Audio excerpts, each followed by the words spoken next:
All right, we should officially be live. So today, I have Karel on to officially inaugurate a new series I want to do called Mantra.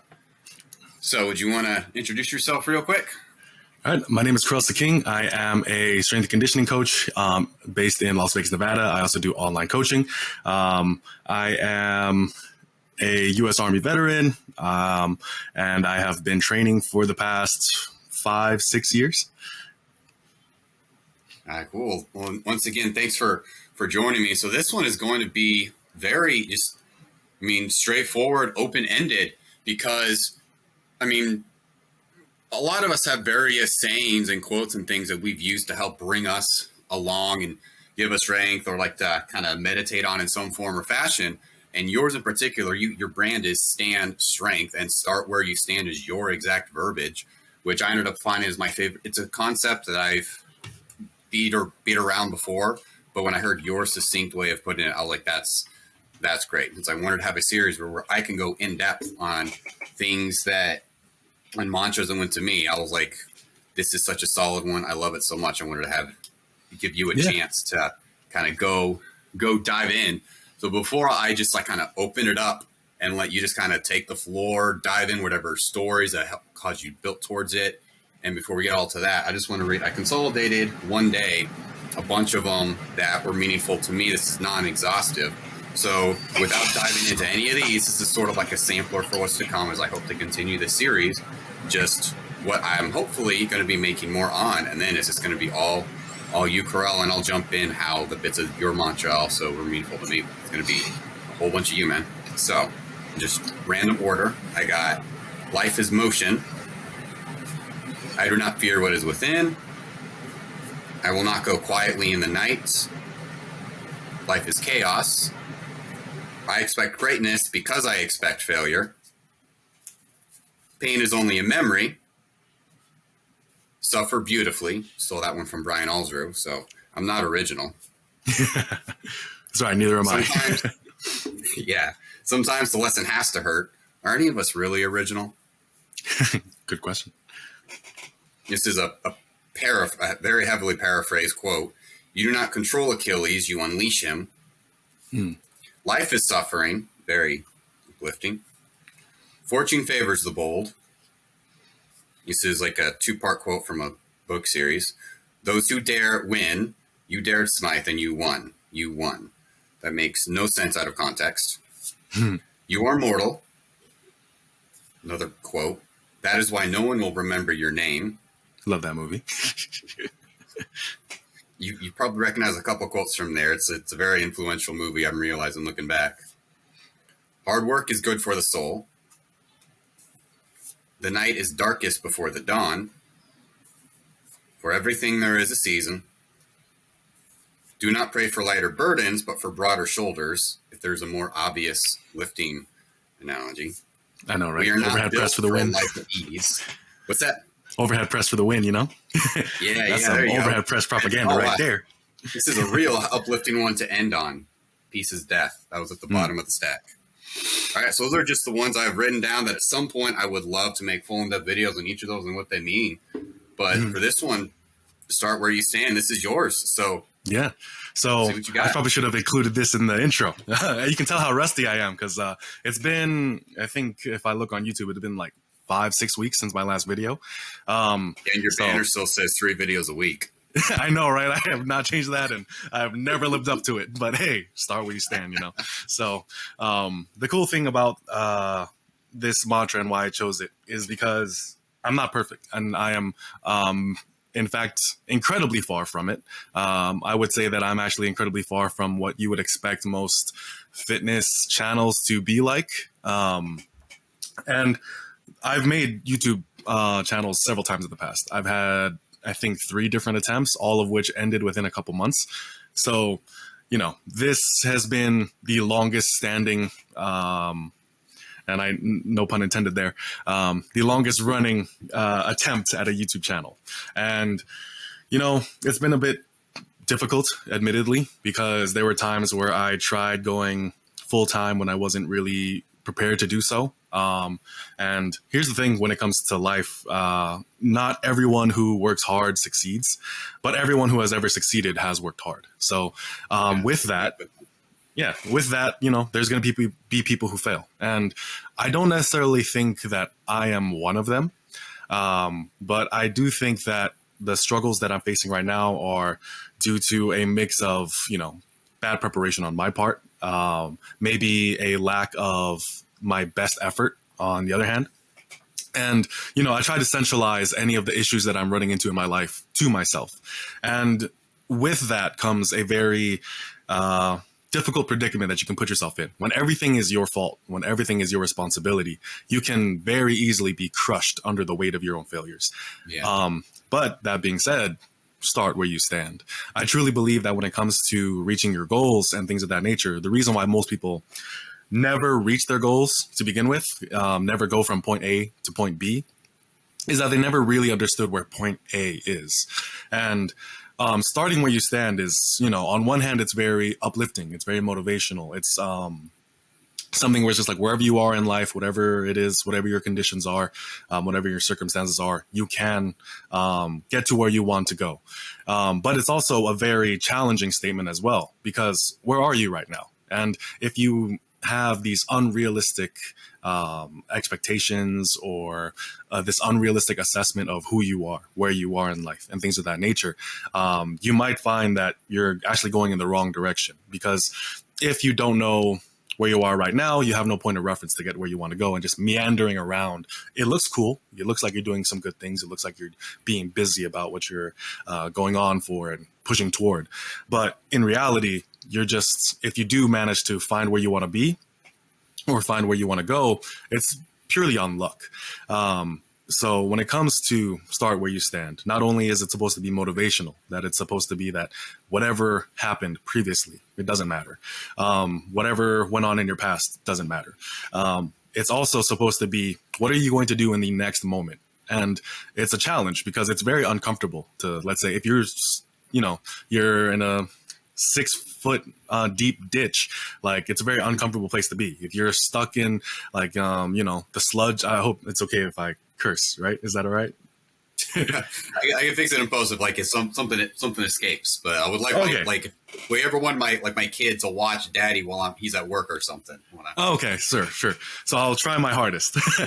Like I said, I'll fix it in post if it doesn't land properly. For sure. But if you're stuck in like your own sludge, if you're stuck in your own filth, like it's a very uncomfortable place to be. It's a very uncomfortable place to acknowledge. Many people will say like, you can't fix a problem until you acknowledge it. And, that's a true statement, but I don't think people really fully grasp just how messed up things are. And, you can nitpick all those little things at the end of the day, but you can spend a literal lifetime, like just criticizing yourself. You really could. But once you snap out of it, what can you do? What should you do? What does the next moment call you to do? Start where you stand, because that is all you can do.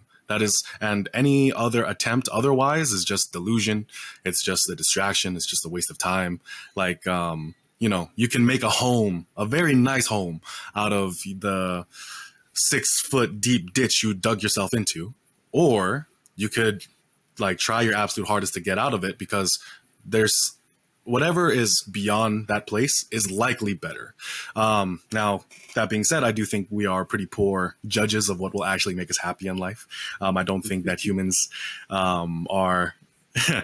I think the classical philosophers like Plato, Aristotle, and the traditional Greek philosophers, they made a mistake thinking that the human being is a rational being. It's very clear that is maybe somewhat the case, but it's not the entire truth. We have the greatest capacity for rationality out of all the other critters on Earth, but we're still emotional beings. Very true, very true. And I would say that we also have the highest capacity for acting on those emotions as well. So, what powers our rationality gives us can be a double-edged sword. That's for sure. Because we might have the ability to do all this high-end philosophy and such, but we also have the ability to make lots of advanced technology that can really mess ourselves up and cause lots of consequences once we act on our emotions. So it can, definitely. So when it comes to the mantra and things of that nature, you know, in life, we're just trying to do, like, we are genuinely just trying to do our best. We are trying to do what we think will fulfill us and things of that nature. And the thing that I find disturbs myself, I don't want to speak on behalf of other people. I want my message is not me telling other people what to do. My message is quite literally me telling myself what to do. This is something that I find valuable. Fitness is something that I find valuable. I do like being a coach and things of that nature. It's some things that I find valuable. And the reason why this mantra means so much to me is not because of what I think it'll do for other people, but it's what I have to remind myself. And so what I find disturbs me the most in my life is when I am not, when my values and my actions are not congruent. And that's why I've taken like a extended time away from making content and things of that nature. So as of right now, I am a university student. I'm in my last semester. I graduate this December. And that has taken up a good chunk of my time. On top of that, there's just like some other, there's like some other, work-life situations, like I said, like with, having to take care of, your living situation, family life, relationships, things of that nature. There's a plethora of things that everyone has a better or worse handle on. And I found myself to be in that worst category. So I am taking some time to reassess and focus on what needs my most immediate attention, because ain't no way in... there's no way that I could possibly make my life better by actively ignoring the most important parts of my life. So I might say that the gym is the most important thing to me. My training is the most important thing to me. And it might be true. However, ball on me, man. Unfortunately, I just got back from a vacation, so I wasn't able to watch the full video. But, the title of the video was "How You Do Small Things is How You Do All Things." And, I do agree with that. I just watched that one this morning. Yeah, I do agree with that. And I am sympathetic to the part where it's just like, well, we're human and things of that nature. We make mistakes and we're not perfect. And, that's fine. But us not living up to something, us not agreeing with something doesn't make it any less real, any less powerful. So when it comes to how you do small things is how you do all things kind of thing, that's what you should try to live towards, but make space for being human. But, you like your failures, your and things of that nature should come naturally as just by virtue of you being a human. It's not that you allow failures to happen, like failure is going to happen anyway, with or without your consent, but don't give it your consent, like in your life. Like if you fail, let it be because you gave an honest effort not to, because that is the human condition. That is human life. But I think a lot of people, they kind of make room for these things in the way that they live and things of that nature. And I'm not trying to tell people that they need to be perfect. Like, let's say, for example, someone who's going on a diet and things of that nature. It's like, yeah, like events will happen, life happens. And the thing is, I am of the opinion that when it comes to most things in life, it's not so much that there's good or bad. It's whether or not you can moderate them. Like that is a point that I made. If you are dealing with someone who has an addiction, whether it be alcohol or drugs, you don't let them indulge in that thing once a week or once every 2 weeks. It's as a reward for abstinence. That's not what you do.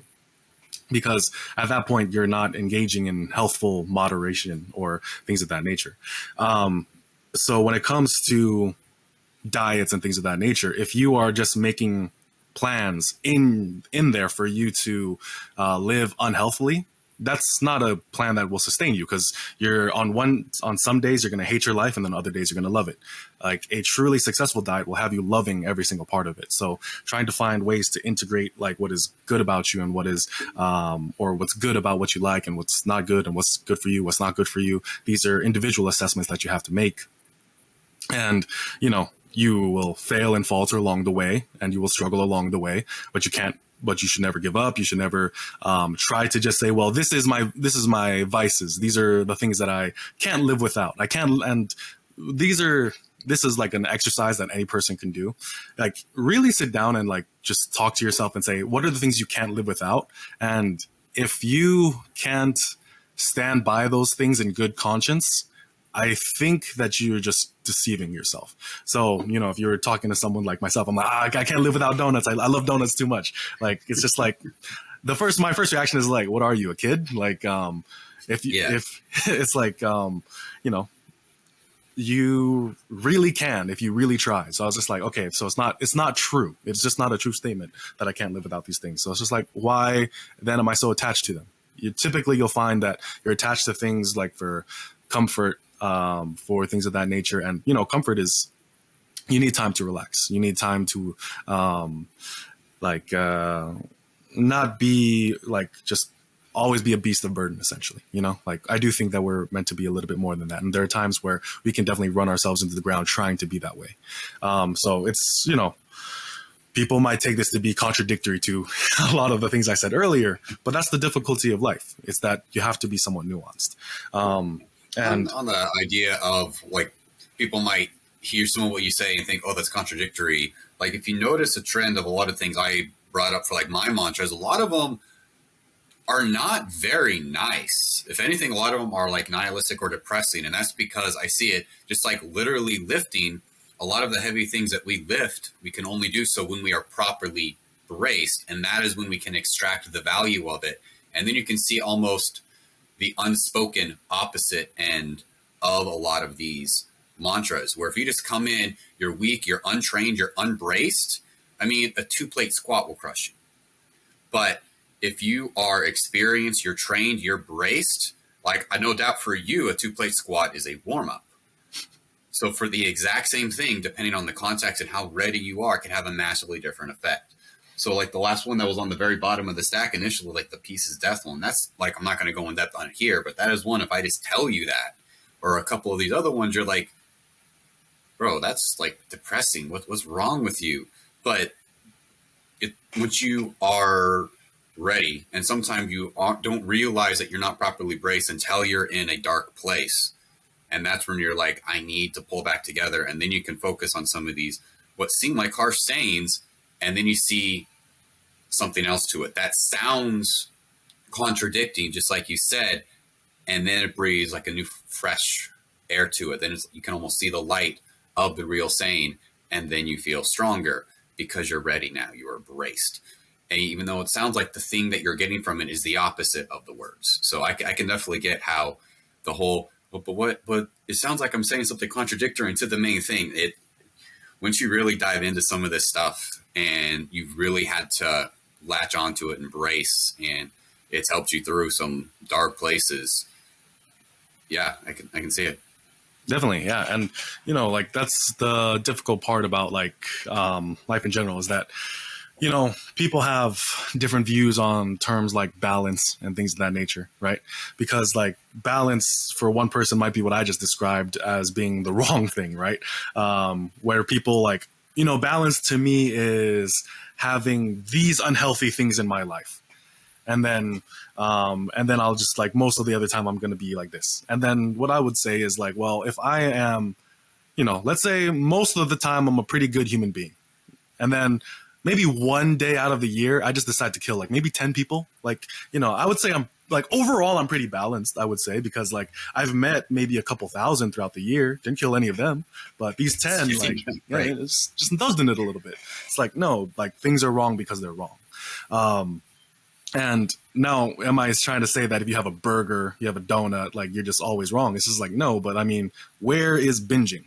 Where does that like a true binge?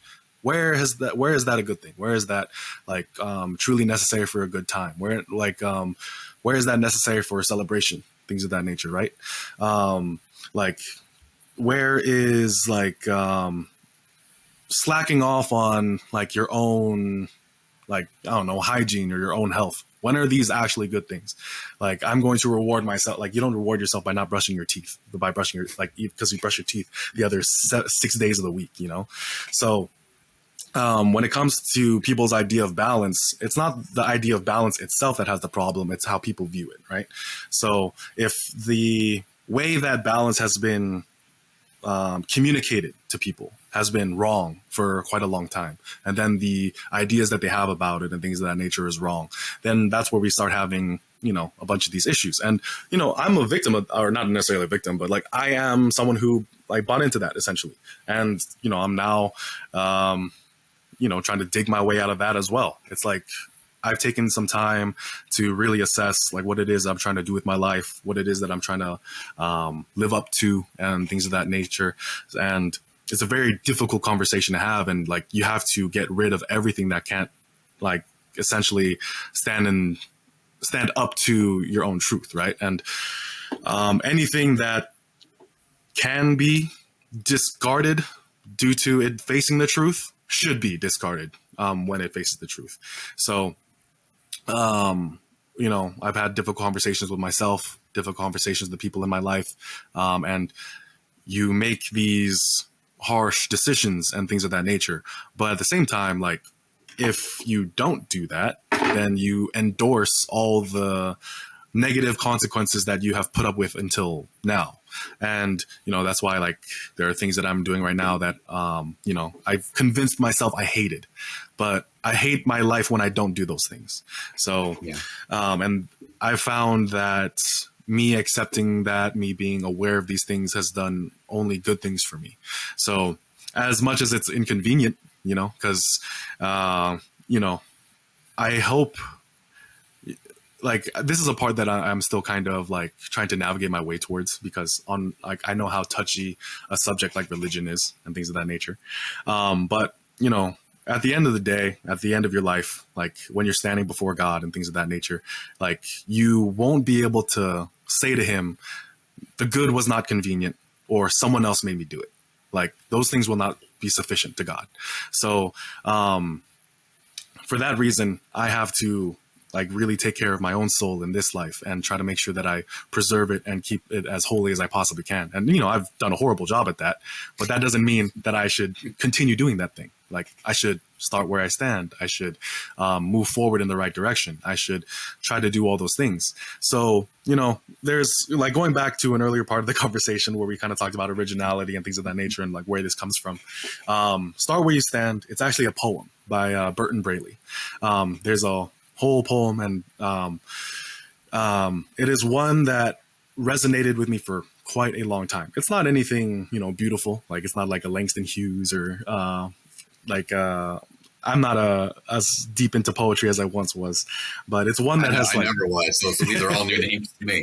Yeah, so it's not one that it's not incredibly deep, right? At least not on the surface, as let's say like poems, like let's say the Odyssey or Iliad, like, where those things could be Bibles in and of themselves for the amount of content and depth that they have and things of that nature. But, it's a very straightforward poem. And if you don't mind, I could actually read it if you would like. Yeah, that's fine. Sure. So start where you stand and never mind the past. The past won't help you in beginning new. If you have left it all behind at last, why, that's enough. You're done with it. You're through. This is another chapter in the book. Another race you have planned. Don't give the vanished days a backward look. Start where you stand. The world won't care about your old defeats if you can start anew and win success. The future is your time, and time is fleet, and there is much work and strain and stress. Forget the buried woes and dead despairs. Here is a brand new trial at hand. The future is for him who does and dares. Start where you stand. Old failures will not halt. Old triumphs aid. Today is the thing tomorrow soon will be. Get in the fight and face it unafraid. And leave the past to ancient history. What has been, has been. Yesterday is dead, and by it you are neither blessed nor damned. Take courage, man. Be brave. Drive ahead. Start where you stand. And if that doesn't provide like some type of result in you as a human being, I hope that you can find it one day soon. But yeah, two thoughts. Well, first was a humorous one, talking about not worrying about the past. I got thrown back to Incredibles from Edna about another. I never look back, darling. It distracts from the now. But that's just the amusing part. But the other bit is like it makes me think about the whole whatever glory or failures you've had in the past. That was yesterday. You're at today. You don't want to be that guy who's 40 plus who's like, well, when I was in high school, I benched 405. Who cares, dude? You're 45. We don't care about what you did in high school. What are you doing now? That's what it sounds like the poem's about. What are you doing now, and what are you going to do tomorrow? That's all we see. I met you now. I didn't meet you 10 years ago. I'm seeing what you are doing now. Exactly, yeah. And, like, I have a video, and I'm not going to make people watch it. It's a quite long video, and it was very emotional, like an emotional one where I'm probably not explaining myself quite well. But in it, I kind of describe a couple different things about why it means so much to me. Like, first and foremost, I consider myself, and here's the thing: no one else in my personal circle, and if anyone says anything about it, that's their opinion and they're entitled to it. They can say whatever they want because it has absolutely no effect on me. But I consider myself to be an Army dropout. So if you look at my DD-214, which is what the military gives you when you finally get out of the military, it'll say like reason for like end of service or something of that nature. It's one of the boxes. And mine says failure to meet physical standards. And, there's a deeper story to it, but, that deeper story isn't told on that piece of paper. It just says he failed to meet physical standards, so he's out the Army.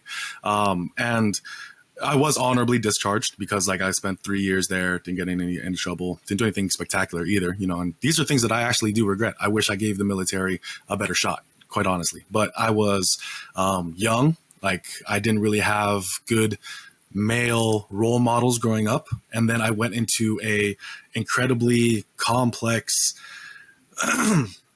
situation as a young child, like with adult responsibilities, without any type of guidance whatsoever. And I'm not trying to blame anyone for this. This is my own thing because, it's not like things were unavailable to me. If I like had done better, but things happened the way that they should, or the best that they could have possibly happened. So, yeah. And, there were situations I was in. So the reason why I got chaptered out essentially was during a training event or something tore everything in my ankle, and then put me on a profile. But the thing is, like, due to administrative stuff, they still forced me to take a PT test even on that messed up ankle. And I failed it by 1 second. Like, that's the thing. Like, but a fail is a fail. And then I'm not saying that it should have been overturned. If I deserved to pass, I would have passed. Like, that is the kind of like mindset I have. So, like, obviously that kind of sucks. So, go through rehab and things of that nature. During this time, military doctrine had changed on rehabilitation. So, for example, there used to be a grace period. If you were put on what's called a profile, which basically means you are exempt from certain types of physical duty due to injury, you usually get a grace period depending on the severity of your injury. So you're either given 30, 60, 90, maybe more days of recovery where you don't have to take a PT test, and you're given time to reacclimate to the physical demands of the military. I was reacclimating. I had just ran a 12K. I had like done races and things of that nature because I was at the time determined to stay in and things of that nature. And during a brigade run, so typically there's like, there's your company or like, let's say your team, your unit, your company, your battalion, then your brigade. So, a couple thousand people on a really small road in Tacoma, Washington in the rain, not a good idea to run on. And when you have that many people running on a road, it's full stop, full sprint, full stop, full sprint, full stop. So on one of those, where we had to stop immediately, my knee went like this. And I felt it like immediately. I was like, okay, if I stop running, I will not be able to keep walking. So I told my sergeant, I was just like, hey, if I stop, I will not be able to run. And he said, run to the, the first responder, essentially, like the medical tent, the med tent. So it's just like, all right. So I had to run on like basically a torn knee. And that only made it worse. And, it hurt like hell, but I had no choice. Like, the roads were full. They were full of people. They couldn't drive out to you anyway. So I just had to run there. And true enough, the moment I stopped at the med tent and said, I think I tore my knee, I couldn't even extend it anymore. Like, once I stopped moving, I couldn't even extend it anymore. It was excruciating pain. I was put in a brace and then put on another profile. But like I said, doctrine had changed. And this profile, because there were people in my unit, unfortunately, who abused the profile system, things of that nature. And, this was happening in a lot of different units, quite honestly, where people would abuse this system. That's why they got rid of the rehab, because they were finding people violating their profiles. They were finding people who were getting them falsely just to get out of things, So they had gotten rid of the rehabilitation. And once the brace came off, they said, all right, go take a PT test. So you can assume how well I did. And so and I thought it was unfair. I thought it was like bullshit and things of that nature, and it really made me like disheartened and things of that nature. But like I said, yeah, another case of the few ruin it for the many. yeah, right. But like at the end of the day, like if I really wanted to pass, there were several points of failure that had nothing to do with any of that. It had nothing to do with my unit, had nothing to do with the way that changed the policies, had nothing to do with a lot of the different things, right? And like I said earlier in the video, like you can spend a whole afternoon, the rest of your life, just criticizing yourself for all the things you did not do, couldn't do, should have done, things of that nature, right?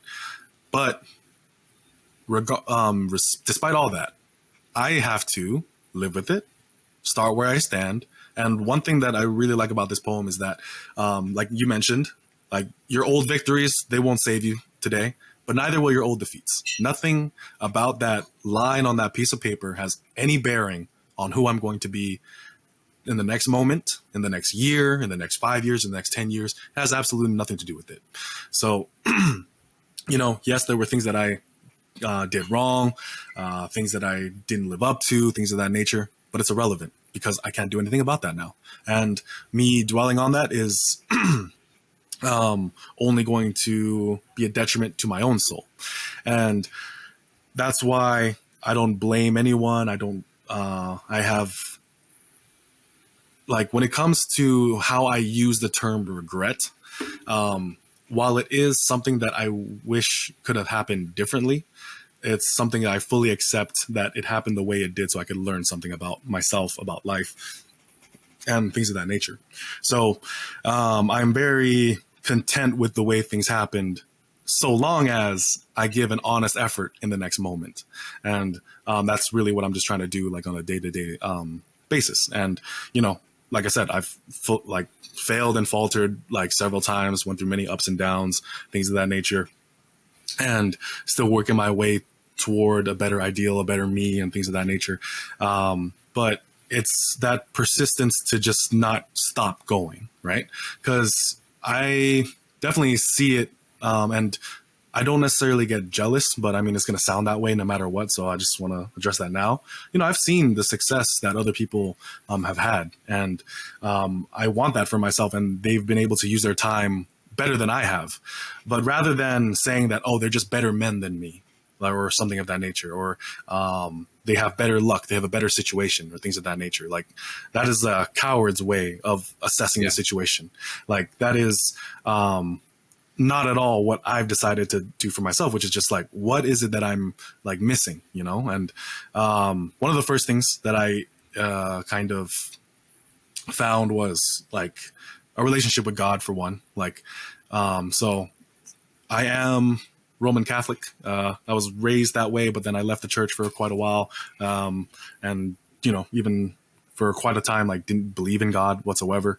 And only very recently have within the past year, started considering my faith a bit more seriously and whatnot. But that has been a substantial benefit to my life. And then, of course, me trying to take some time to really focus on like the small things and like I said, like build myself back up from the ground up. And one of those things that I convinced myself that I hated, but I actually loved quite a bit, is running. And that is the thing that I actually was the difference between me passing or failing that test. I failed by 1 second. And then, of course, like all the injuries that I had, like prevented me from doing my best. So I was just like, man, this, like, I convinced myself that I don't love it or something of that nature. But, because of like all the failures that I had surrounding it. But really, it's something that I loved quite a bit. Like, one of the first things that I did when I lost weight. So part of my story, this is prior to the military. I was 300 pounds at 15 years old. So over the course of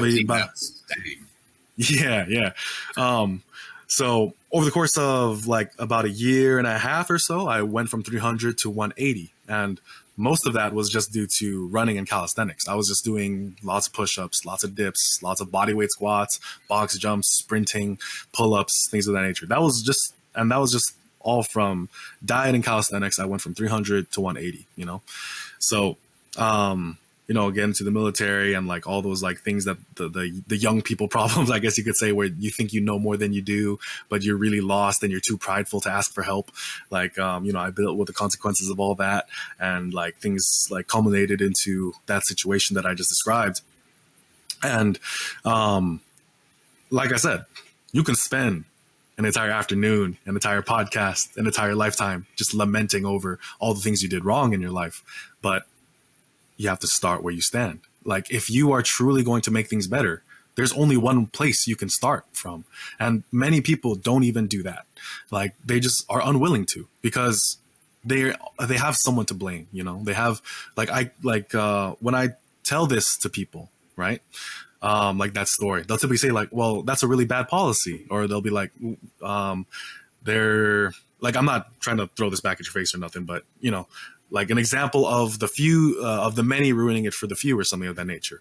Like, there's a lot of things you can reasonably, with good, valid reasoning, blame, but none of them help you. Absolutely none of them do, unless you like centralize it to yourself. And typically the strongest people we meet in our lives are people who do just that. And that has been a thing that has helped me quite a bit. And it's something that I really wish I took into consideration sooner. But I'm still pretty young. I'm only 25. So I'm grateful to have learned this now. And that's why I'm kind of glad that I went through that as a young man, like a truly young, like kid, essentially. Because like I was 18, 21 at the time. Like, so I'm very grateful to have gone through that at such a young age, because there's just so much more ahead of me than there is behind me. Like, I've been out the military longer than I've been in it at this point. And since then, I've had great opportunities working with a wide variety of different athletes. I still have my strength goals that I have yet to hit, and they take their time. And when I listen to like people who are like my senior and things of that nature, like when I listen to like where they started and where they ended up and like the things that kind of went along, I just kind of realized like nothing I'm struggling with is new, and if anything, it's to be expected. And it's just the ability to keep struggling despite that is what is going to take me to where they're at right now. It reminds me of like a weird lesson I've almost had recently, in like the relief in the idea that I'm not special. Mm-hmm.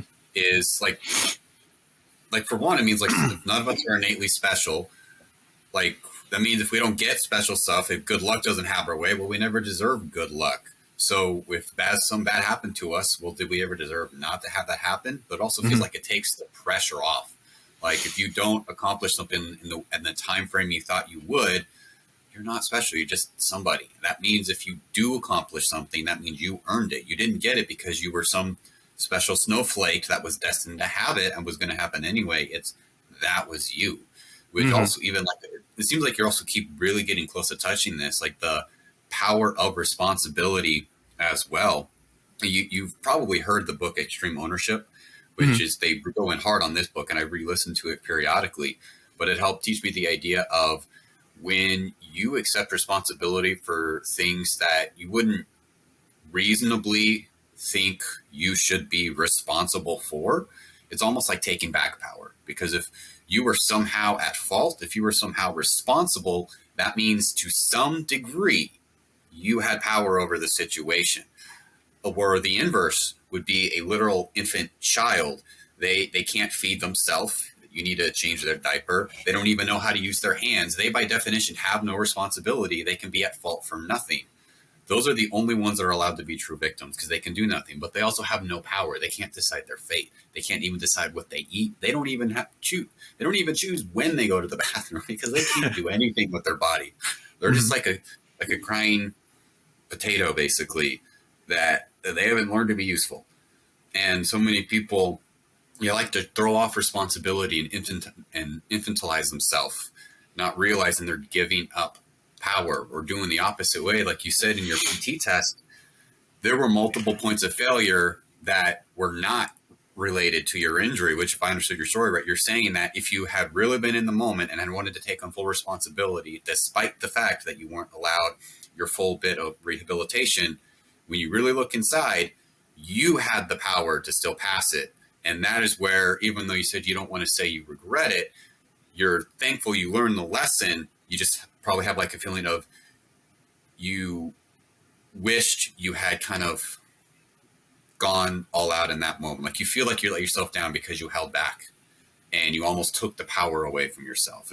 If I kind of understood what you meant by like hesitantly using the term regret. Yeah, definitely. I would say that that's a great assessment of like my feelings toward that, because,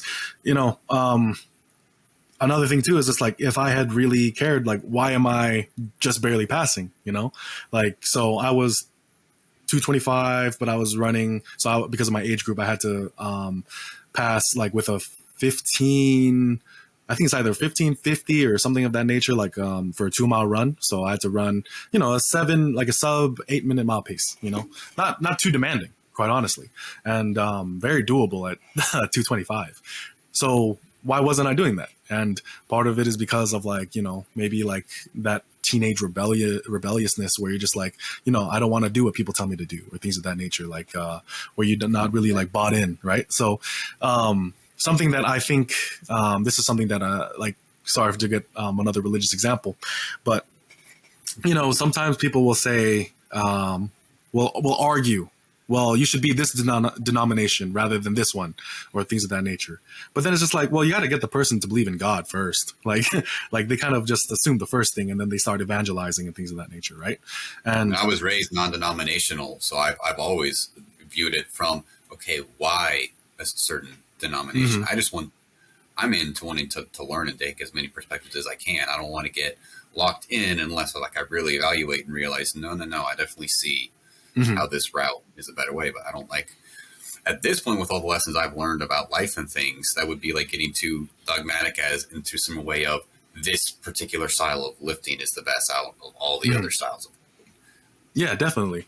And then when it comes to like the reason why I brought up like that is like, well, I was told like, all right, to be a good soldier, you got to pass, you got to like excel on the PT test. You got to be a good runner. Essentially, that's kind of like the running joke among people who were there. Like it really is like third grade, where the kid who's the fastest is like the one who gets all the special breaks, right? But it's just like the reason why I bring up is like, well, I didn't even value the army, so why would I value being a good soldier? It's like, what has the army done for me at that point in time? That's kind of like the mindset that I felt, at least, and I didn't fully grasp the role, the responsibilities, but also the benefits, like the things that were good at the time, right? Like, obviously, it's not all sunshine and rainbows. Nothing in life is. Like, there's a lot of things that are very, I guess, difficult to deal with when you're in the military. Like, for one, you are more like property than you are a person when you're in uniform, because like the things that they use to track equipment are the same things that they use to track personnel. Like, it's one and the same. Like on the same thing where you have tractor, you have X amount of people on the same, like, it's like item, tractor, and then it's just like soldier. Like, that's literally like how it is when you do like certain analysis reports. And the reason why I know this, that was my job. I was human resources. Like, I was involved in that, and it's the same things that you use for accounting for that. It might be different now. I've been far and away from it, and I was only enlisted, so it's like, like, take my words with a grain of salt. But there is things that I could have done, and one of them is just like, if I took more seriously my role, my responsibilities, and things of that nature, why was I settling for barely passing? I should have been excelling if things truly mattered to me. And this is kind of like one of those things where it's like, how you do small things is how you do all things. How you do the things you don't like are just as important as the things you do like, right? So obviously you want to minimize those things in your life as much as reasonably possible, but if you truly take responsibility and things of that nature, and when you look at those several points of failure that don't even involve other people, like, that's really what it comes down to, your own individual choices. Like, I wasn't dieting as well as I could have been. I was training more selfishly than I was like about my job, and things of that nature. I was treating my own personal goals more. I elevated my personal goals so much further than my professional responsibilities. And that was, not a good thing to do when you're a soldier, especially. But those are the decisions that I made. That has nothing to do with regulation. That has nothing to do with, leaders will say like, oh, it has everything to do with leadership. I'm just like, well, at the end of the day, like at a certain point, I have to take responsibility over something.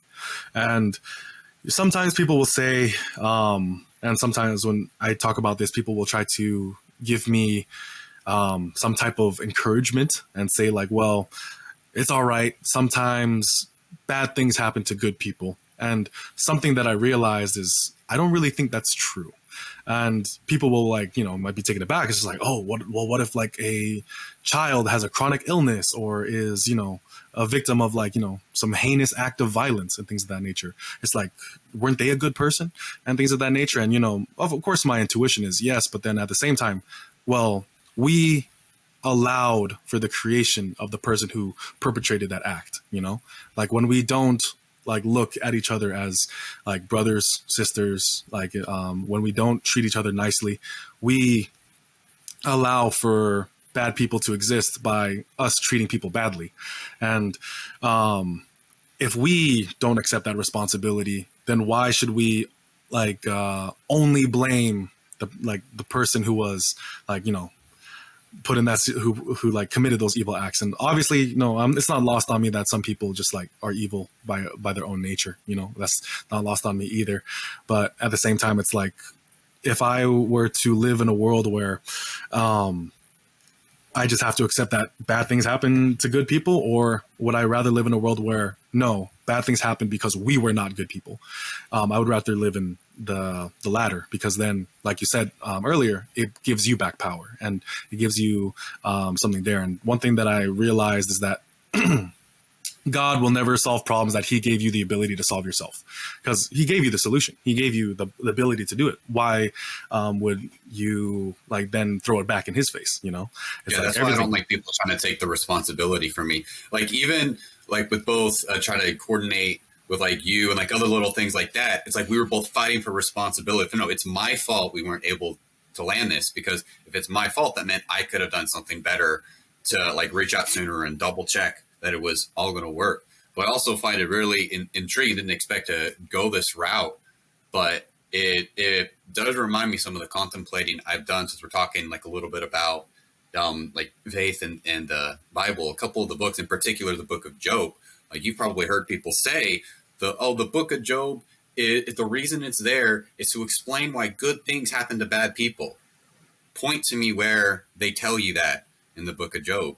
God, all the times he talks to Job, never tells him you suffered because of this. It's like the suffering that happened was never explained, almost as if suffering was an expected backdrop of life that happens to everyone, whether you deserve it or not. The reason God was upset at Job was his response to life's natural suffering, where he tried to almost buck responsibility and blame. It was never answered why that happened to him. He was never told all the background story. That was never revealed to him. Even in Ecclesiastes, where I pulled the for everything there is a season bit, these things will happen. There are times, because in the chaos of life, once again, why one of my mantras is life is chaos. Some good things will happen to good people, sometimes for their fault, sometimes for no particular reason we can discern. Sometimes bad things will happen to bad people. Sometimes good things will happen to bad people, and bad things will happen to good people. Sometimes something bad might happen to you because you're stupid and you make poor decisions. Other times it could be because someone else made a series of choices that allowed a bad person to enact something bad on you. Other times you will never be able to discern why the bad thing happened to you. The important part that I found is when you accept that a lot of the time suffering is innate in living, and from there it's a matter of what you do in that chaos. It seems to blunt the effect of suffering on you, blunts the pain almost, but then also re-empowers you to be like, this is going to happen. Sometimes the decisions I make will actually probably cause me to suffer because I'm going in the right direction, because there's going to be resistance to change my life. Like right now, we're trying to change the course of our family, the trajectory of our family, to get me to have more family time. There's a lot of resistance in doing that, a lot of extra suffering. That doesn't mean I'm doing anything wrong. It actually means, if anything, I'm doing something right. But a lot of it will feel unjust. Am I going to pass the blame off on that and say, oh, but it's so hard, yada, yada, yada? Or am I going to be like, no, this is this is supposed to happen. We're not in paradise. So, so that means there are going to be hard times. We are going to suffer. What are you going to do with that knowledge? Are you just going to whine and be a child and pass the blame and pass off the responsibility? Are you going to accept the responsibility and allow those burdens to make you stronger? Are you going to brace yourself and go? Definitely. 100% agree. Yeah. Is there? So I can't remember where we went off on the tangent. Yeah. Like, okay. I'm trying to listen, and there's so many points. I keep on picking things like, oh, I'd like to mention that. I'd like to reference that. I go back. So then suddenly I went off, and now we were both. It's okay. That's the power of editing. We can. Yeah, we can make it look like we know what we're talking about if we can even remember where we were. Oh my gosh! Yeah. But since we're lost for a moment, I also do want to bring in one of the weird things that I've realized you can learn from art, whether it's books, games, other forms of media, is a game I fairly recently found called Kenshi. What exactly how the game works doesn't too much matter. The important part is the way the game functions is to the game. You are an NPC. You can recruit other people to your group. You can do all types of stuff. You can be a singular person, go do whatever, like an RPG. You can build like a little army, some little base, and like make weapons or sell drugs. You can do all types of wacky stuff in that game. But the really interesting thing is really tough to get started, really tough to survive. And if your last character dies, the game keeps going. There is no game over screen. The game will keep on going forever until you exit the game.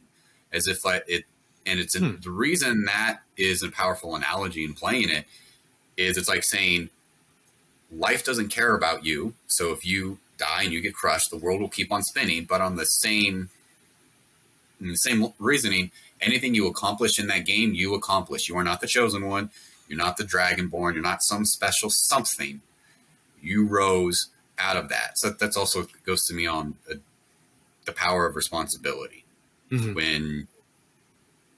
When you recognize how powerful taking responsibility is, it's your ability to respond. That way back to Elliot Hulse years ago, first one that really like slapped me in the face with response ability. Like, dang, that's so simple.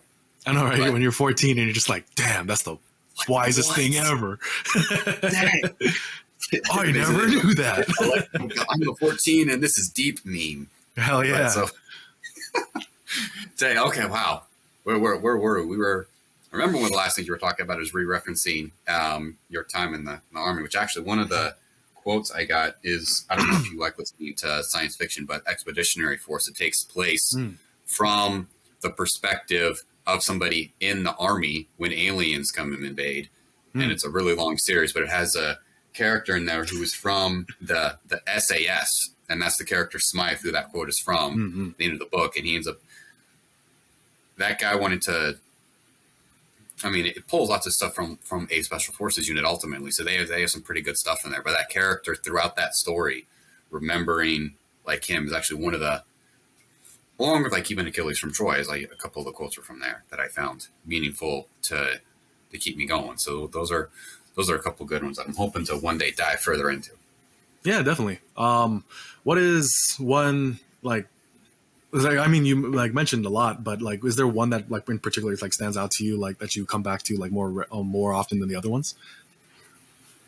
It kind of depends on different phases. Some I don't articulate in my head, but I effectively go on. Others, they seem to orbit a lot around each other, and they seem kind of like the both like the suffering and suffer beautifully. They seem very related. It's like this suffering is going to happen to everyone. So just like I stole from Brian Alsruh, suffer beautifully, like make the most of it, because someone that can work hard, when you see a master at work, when they're lost in their work and all the suffering it took to get to that mastery and they're lost in it, it's beautiful. Almost no matter what the art is, no matter what it is they're doing, whether they're lost in painting a picture, they're lost in performing on the piano, they're lost in performing a strength sport, like I don't know, like a master at doing a strongman competition. They're just lost in the thing they are heavily proficient in.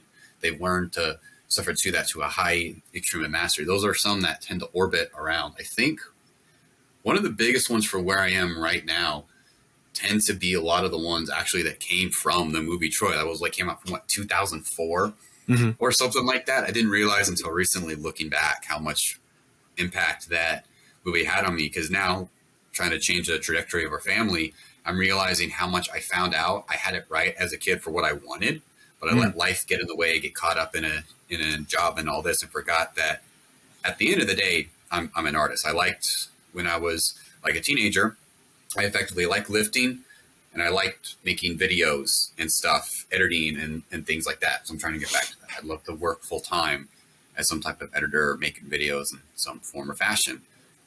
But I buried all that because it was inconvenient.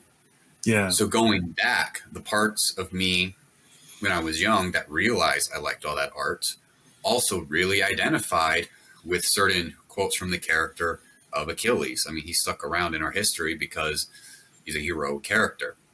And one of them was that paraphrased bit of, you can't control Achilles, you must unleash him. So to me, that is like speaking to a part of me that is very ambitious, wants to accomplish things, wants to kind of take life by the horns, for another cliche saying, but also wants to enable me to live doing that art. But if I want that power, so to say, I have to let that part of me do its thing, which might mean completely destroying the current life I have. I can't do the current job I have and manage all my time with family and do all that. So something's going to have to change. So I kind of, so to say, let Achilles out. I will not be able to control him. I will not be able to pick and choose how to use him. He's going to want to go do his thing, which I know is pushing me to do stuff like this. That's why I'm here. Even once again, all the way back to starting where you stand, because I eventually realized you're only ever going to be where you are. And if you wait because it's not the perfect time, you're just going to be at another new place where you are, which might be a worse place. So you may as well start figuring out how to fit it in the cracks and going on it as if. So I may not have the full time to devote everything I want to doing this, but I'm going to fit it in the cracks. So, because life's not going to back down for me. But if I start fitting it in the cracks now, then as things change and more opportunities open up, I already have momentum. And then by that point, it almost feels like Achilles is coming up more and more. And he's like getting pumped the more I'm able to find myself doing this. He's like, all right, I'm starting to take control. You're starting to remember who you are and what you want to be. You're no longer letting it get you down. You're no longer letting yourself get blindsided. You're starting to take greater responsibility for where you are and the direction you're going, which also sometimes meaning even the tough stuff, being like, yeah, that's a lot of these. Actually a great story for why the mantra, sometimes the lesson has to hurt, where that one came up. That made me realize I was going the wrong direction for me and my family. So I do truck driving. Fortunately, I'm not gone overnight because I do the same routes every week. But there was one day where I was going to be back by like 1 p.m. all the way back home. So I would have done my deliveries, dropped off the truck, and drove back home in my car. By like 1 p.m., I was going to go work out, drop my daughter off, or pick my daughter up from daycare, which she loves having me pick her up, do this stuff with family. But then I got a flat tire, and the short version is it took 4 hours to get it fixed when like 90 minutes is something more like the standard it takes. So that was enough time for me to sit there and get super mad, like fuming and all this stuff. Like, it's so unfair. It's unjust. This isn't my fault. Like this stupid thing happened. I couldn't have foreseen it. Like, cause it wasn't, I ran over something on the road that maybe I could have seen and broke or steered out of the way. It was like part of the truck like bent backwards and jammed into the truck. If I have a picture on the edit, I might throw it up. It was like completely ridiculous. Never could have seen it coming. So I felt like I rightfully got very mad. You can only sit there mad with no outlet for so long. I had no way it was going to be 4 hours before I was on the road again. So I'm watching time go by, knowing I'm going to miss being able to pick up my daughter unless I sacrifice my gym session or something else, and I don't have other lots of great opportunities to do that gym session elsewhere. And I kept seeing my day slip away. One of my opportunities to get stuff done, even chores that I was behind on wanting to get done. But eventually I was able to calm down and reflect on it and realize, do you know why this happened? Because you're still in the job that you've admitted is bad for your family. It pays the bills, but lots of things can pay the bills. What you need for your family is to not be here. And because you are still here, this happened. So whose fault is it? You couldn't have seen the stupid thing with the tire happening. You couldn't have seen the stupid thing with roadside taking 4 hours to get here instead of 1 hour. Mm-hmm. Sure, you couldn't have seen that happening, but what could you have seen happen? You being in this job opened you up to these types of things happening. Exactly. So if roadside had got me fixed up in an hour and 90 minutes, I never would have learned that lesson. I would have still been mad, but I would have had time to get home, to pick up my daughter, to go to the gym, to do most of that stuff with very few compromises. But because all of that time was stolen from me, I had to sit there and reflect on whose fault is this really? Who really did this? What really happened? And because the lesson hurt, I was able to learn it. Definitely, yeah. And like, there's a lot of things that like that kind of like came to mind, and one of them was like, you know, that whole "you don't control Achilles, you unleash him." Part of like my understanding of that is like, you know, you couldn't make Achilles a potter or a statesman. He was supposed to, like, he is going to be what he is going to be, and I think a lot of us kind of assume or identify with all of our bad habits and all of our vices. But when you take time to really listen to your own internal voice and your own internal monologue about, like, you know, you saying you got back in touch with the things that matter to you, like when you were younger as a kid, where you had like more dreams before life became inconvenient, like where you had better access to your truth. Becoming more in line with that has done more for, I guess, your sanity or your like sense of self than anything else. Because I think, you know, we think to ourselves, if I had more money, if I had more time, but, you know, if I think another reason why I like the Start Where You Stand mantra so much is if you just had a little bit more truth in your life, you know, and a little bit more honesty with yourself, a little bit more honesty with who you are, what you want to be. Like, are you really only your bad habits? Are you really only your desires? Are you really only like those things? Like, you know, some people, like, I haven't met everyone, so maybe that some people like that truly exist. But I would much like more take the bet that you're not. Like, you know, we might not be the chosen one or things of that nature, but we are who we choose to be, and we can either be a false imitation of what we think we should be, or like, we can gloriously struggle, fail, and ultimately succeed in trying to be who we think we really are. And I think that's, you know, a better, like, you know, like to suffer beautifully. That's what that means. It's like to suffer genuinely, suffer truthfully, suffer like in service of what it is that really speaks to you, what really is you, what is that thing that you present to yourself or you present yourself as, like, on a daily basis. So when it comes to life and when it comes to things of that nature, like, obviously, like, I think there's this, I forgot where I read it from, and, you know, maybe I'll find it again, but basically part of the reason why, let's say, the Greeks and other cultures of that time would bathe themselves before battle and things of that nature was because, like, they wanted the enemy to know that they were a professional soldier. Like, even if I lie there dead, I want you to know exactly what I am. And, you know, like, if I if I die in nothing but donut dust and things of that nature, like, that's what people will assume me to be. But, like, that's not what I want to be. That's not who I think I am. That's not who I, like, had dreams of being when I was a kid. So it's like, why should I indulge in that in life? Like, and if I, like, you know, because, like, people do fail, and that's the thing. Like, but the thing is, like, if someone dies living honestly, like, I think they lived a good life. And if that is the minimum that I can be awarded, like, at the end of my life, I will have zero regrets, where, like, people can look upon everything that I've done and things of that nature, where they just said, well, he was trying to do this. He was trying to live this way. He was, like, doing this, like, he was on this path. Like, if people can identify that just looking at me, like, you know, like, without me having to say a word because they're lifeless. That is what I think it means to, like, live and die a beautiful death. And one of my favorite movies of all time, like, since we kind of, like, touched upon a couple different movies, is The Last Samurai with oh yes, that was another one. Yeah, that's a great the reason movie. I haven't rewatched that is I don't want to suddenly have this whole flood of other things, like, I forgot how meaningful this is, and then have the whole new existential crisis of all these other things that change you. So I haven't rewatched that almost for that exact reason, because just going back and rewatching Troy, I'm like, I forgot how big of a deal this was for me as a kid. But The Last Samurai is another good one. Yeah, like, the thing that I took away from that is, like, life in every breath, right? That is just so important and vital to me is because it's like,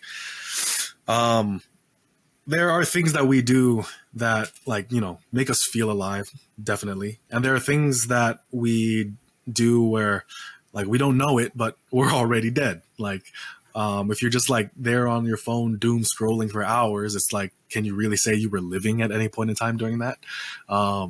If you are like constantly backtracking on your own word, like, you know, not following through with the things you set yourself to do, like, how willing are you to say that you were truly living during that time? Like, probably not, like, a lot. So, trying to have this idea of like life in every breath. Like, it's not enough to just be present. Like, cause like there has to be a bit more clarity to that. It's like, are you in the moment as who you want to be? And, I think that's a very difficult thing to do, obviously, but it's like something being difficult doesn't make it any less noble or any less important or any less possible. Like, it's difficult. Sure. That's fine. Like, everything that's meaningful is difficult. It's like, and there are ways that you can manufacture difficulty for like no good reason. And those are the things that we do by awarding ourselves with like these convenient pleasures or convenient benefits and things of that nature. And the people who we envy for being able to live their lives, like, lived through suffering that we cannot even fathom. So it's something that's worth noting. Like, if you really want what you want in life, you're going to have to deal with struggles that no one else will ever have to, like, no one else will know about. And a lot of it will go unrewarded, but the reward is like you being able to live the life you wanted to. And also who you become and being able to handle those struggles. That Definitely. To a certain point, once you really embraced it, seeing who you become, who is able to handle all that and keep going, almost in its own way. You can't really show anyone, but it almost feels like its own reward. You're able to look back and be like, I handled that. It was me. Yep, definitely. Yeah. Unfortunately, like, I think I've taken too many hits to the head. I'm also a boxing instructor, so sometimes I get a little worried. Yeah. My training does remind me, even though I haven't rewatched it in a long time, I still remember, like, there were some moments where they were showing him in that little village where they were being traditional about how even something as small as how they made their tea. Like, some people, they were going to make their tea every day. So why not be a master at it? And I don't remember exactly how the scene played out, but they was emphasizing like particular way they were balancing the utensils and pouring it out, and like just like they made a simple mundane thing art and chose to be fully in the moment every day. They did that thing and master it. So it might be something as mundane as making your morning tea, even though other people might have something cooler like being the master swordsmith. That's really cool. Yeah, the guy can make the master katanas. But the people, just like a mother or now grandmother at home making the tea for her family, took that just as seriously. And that type of being fully present and taking ownership over what you are doing. That was one of those impactful things from the movie that I saw, that you can, that same degree of seriousness that an elite athlete can take and that sense of fulfillment for something that big and wow, you can do in the mundanities of life. And you can find that same type of fulfillment because you're choosing to make the most of this moment every day. Definitely. And like, you know, we see that like quite a bit with like a lot of the people we idolize for like winning, essentially. Like, for example, like I think Michael Jordan, like, he just made everything a competition because he just wanted to win as many times as possible during the day, because like it was just like he was just addicted to winning. So he just did everything that he possibly could to win. So you know, it's one of those things where it's like how you do anything is how you do everything. How you do small things is how you do all things. It's like, if you truly have life in every breath, if you truly appreciate just the mere fact you are living, like, why wouldn't you appreciate the small things that you're doing right now? Like, it's only the ungrateful who will see excess, will have excess but see lack. It's only the ungrateful who will you know, take for granted like literally everything and just think of it as something, as a matter of course, as something they're entitled to, as something that like they deserve, you know. Like I do think in life you do get what you deserve to an extent, but we're also given a lot more than we deserve also.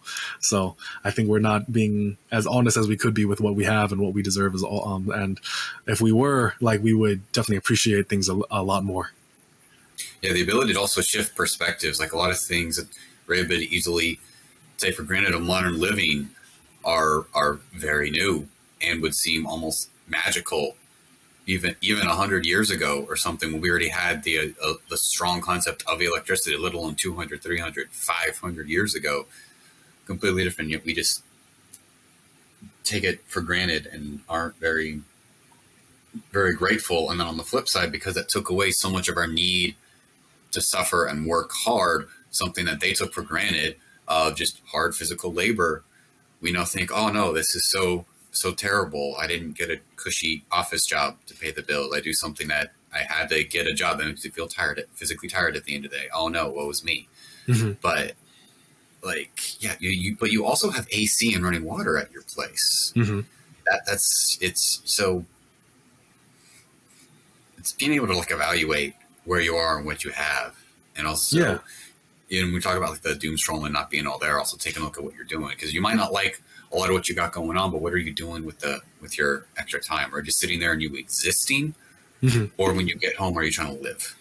Yeah, because like there's a lot of like with people like of those like older generations and whatnot, like a lot of them like when like, you know, I don't have access to like all the like people like far older than myself, but a lot of them like they more often when they complain like they never complain about what they had going on, but they more so complain about how young people don't appreciate what they got going on, you know, like, but the thing is like when they talk about like they were a plumber, they talk about it like it was the best thing ever. When they talk about like working in construction or these other like odd jobs, or being a dishwasher, like for some reason they tend to take way more pride in that than we take pride in, like, let's say working as like, you know, whatever it is people work as nowadays, digital marketers and like other, like, you know, other like more modern jobs and things of that nature. Like they took way more pride in like, I was a plumber, I was a construction guy, I worked on cars, like these, like, I'm not trying to glorify blue collar work. What I'm trying to point out is, and you know, there's nothing wrong with blue collar work. We need them. The world runs on them. But what I'm trying to point out is they took pride in what they did. And I feel like us now, we have the benefits of so much, but we have very little pride in anything because we feel like we haven't really contributed our effort to something meaningful. And, you know, that's why bodybuilding and strength training is so appealing, is because like we have that now. Like there's no other way to succeed in either of those things without your hard work. Like, you know, people will say like, oh, genetics and things of that nature. And it's just like, they're so rare and they still require some, like if they were to take it to the like absolute highest degree they possibly could, they still require a lot more hard work. And sometimes, and this is just like my own like observation, these people who have great genetics, they tend to do by accident what other people need to do on purpose. So typically they just have a good diet because they just, you know, they just tend to have a good diet.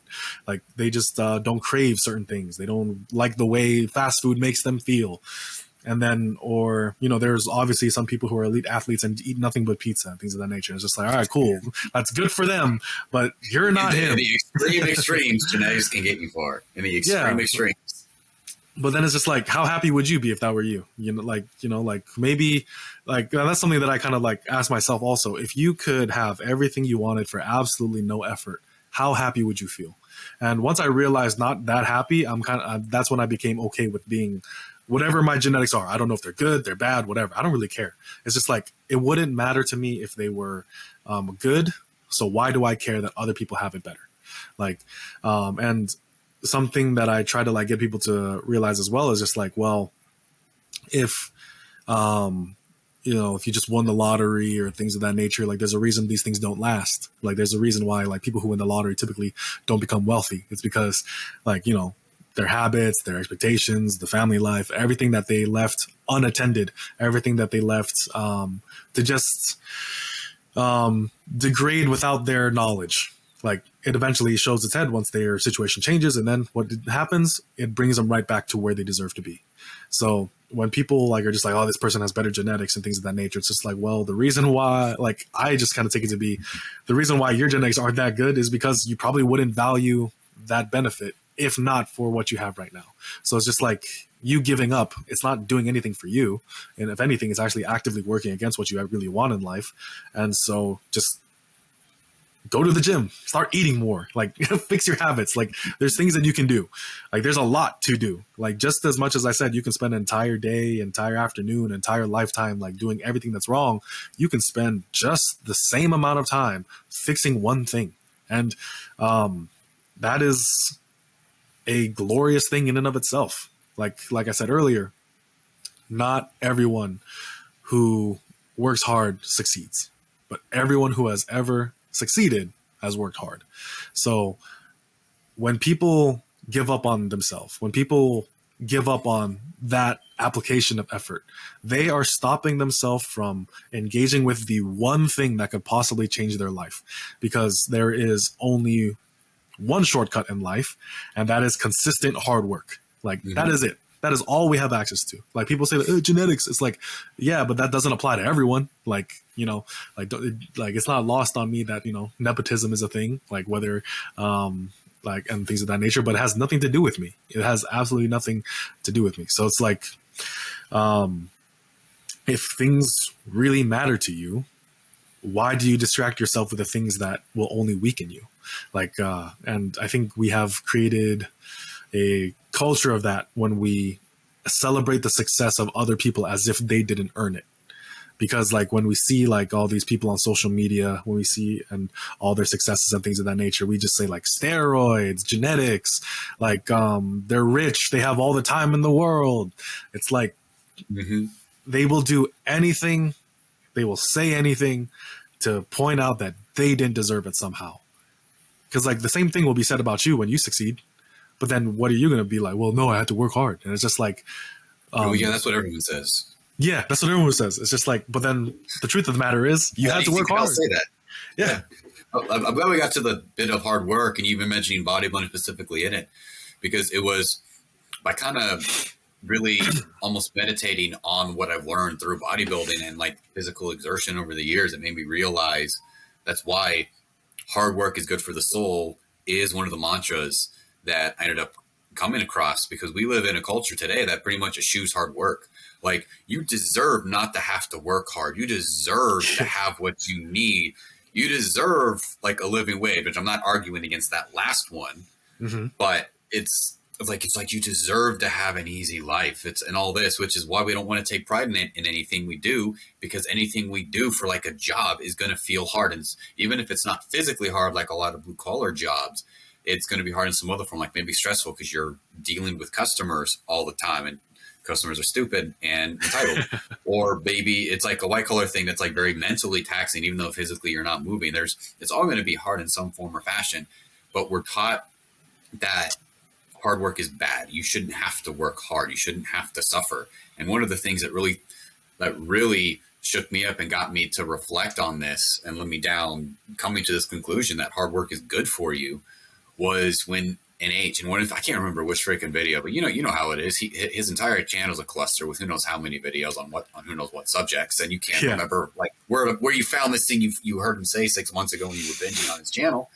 But somewhere along the lines in one of his videos, he said like the ultimate curse he would wish on his worst enemy is for them to have everything they ever wanted, to want for nothing, to need nothing, and to not suffer for anything, because that would become a living hell for them.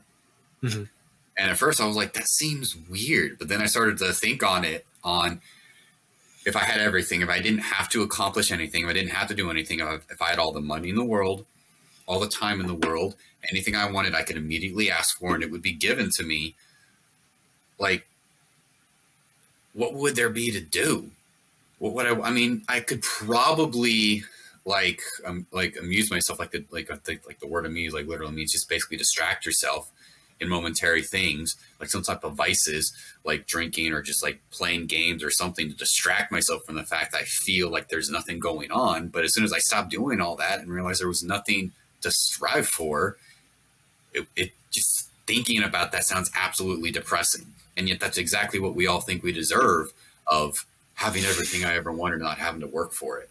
So it was really hearing him say that, to put like that, it was like the final thing that pushed me in the direction of reflecting on what I've learned from hard work in both actual work, but also in bodybuilding, that made me realize this is really good for you. So I believe even Book of Five Rings, he also encouraged me to read Miyamoto Musashi, I believe his name is, talking about you must train, you must research, you must study, you must train. I don't know how many times that was repeated in that book. Yeah, this must be studied. This must be studied train. Deeply. You must train. You must study this. You must research this.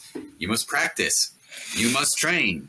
I'm like, there's a lot in there about what that means. It's not only does it make you better at the thing you're training for, but it's why in nearly every religion, every like religious practice, every military in history, like anything like that, they've always emphasized some form of physical discipline.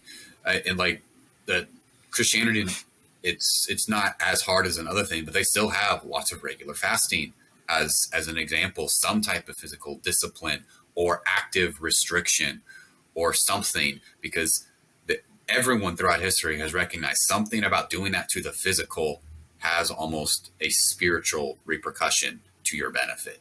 But we want to eschew all that now. We live in a culture that says, no, you shouldn't have to restrict anything. You shouldn't have to suffer. You shouldn't have to try. You deserve. Yeah, definitely. Because like this is something that I kind of noticed, like when I talk to like some of my friends' younger siblings, and and some people my age as well, where they're just like, what job can I get that will give me the most amount of money for the least amount of work? Because like, when we look at these blue collar jobs, they make really good money. Like people like, HVAC, and like people who like, the people who put like glass panels up in like certain places like that are kind of dangerous. Like they make a lot of money, like there's a lot of money to be made where you have to work really hard. But what they're looking for is like, no, I don't want to work hard for a lot of money. I just want it to kind of like just sit there and then I get paid a lot. And then it's like, well, good luck for one. You can't just tell them you're going to feel dead inside. Yeah. Don't do that. Exactly. Because like one thing that I realized too is like, and this is something that kind of came to mind, is like with that thought experiment of like, if you had everything and no struggles and whatnot, one thing that I would probably do is like, well, then I would probably just like focus my entire life on bodybuilding, right? But then what I realized there is like, so is bodybuilding a way to manufacture hardship in your life just to give it meaning, or is it something that gives meaning to life? And that's when I realized like, well, if it's something that gives life meaning, it can be, that applies in all cases in all times. So I don't need everything to be good in my life to be a good bodybuilder. I don't need everything good in my life to be a good strength athlete. When things are meaningful to you, you no longer need it you no longer need everything else to support that thing. That thing exists on its own. It's its own like reason in your life, essentially.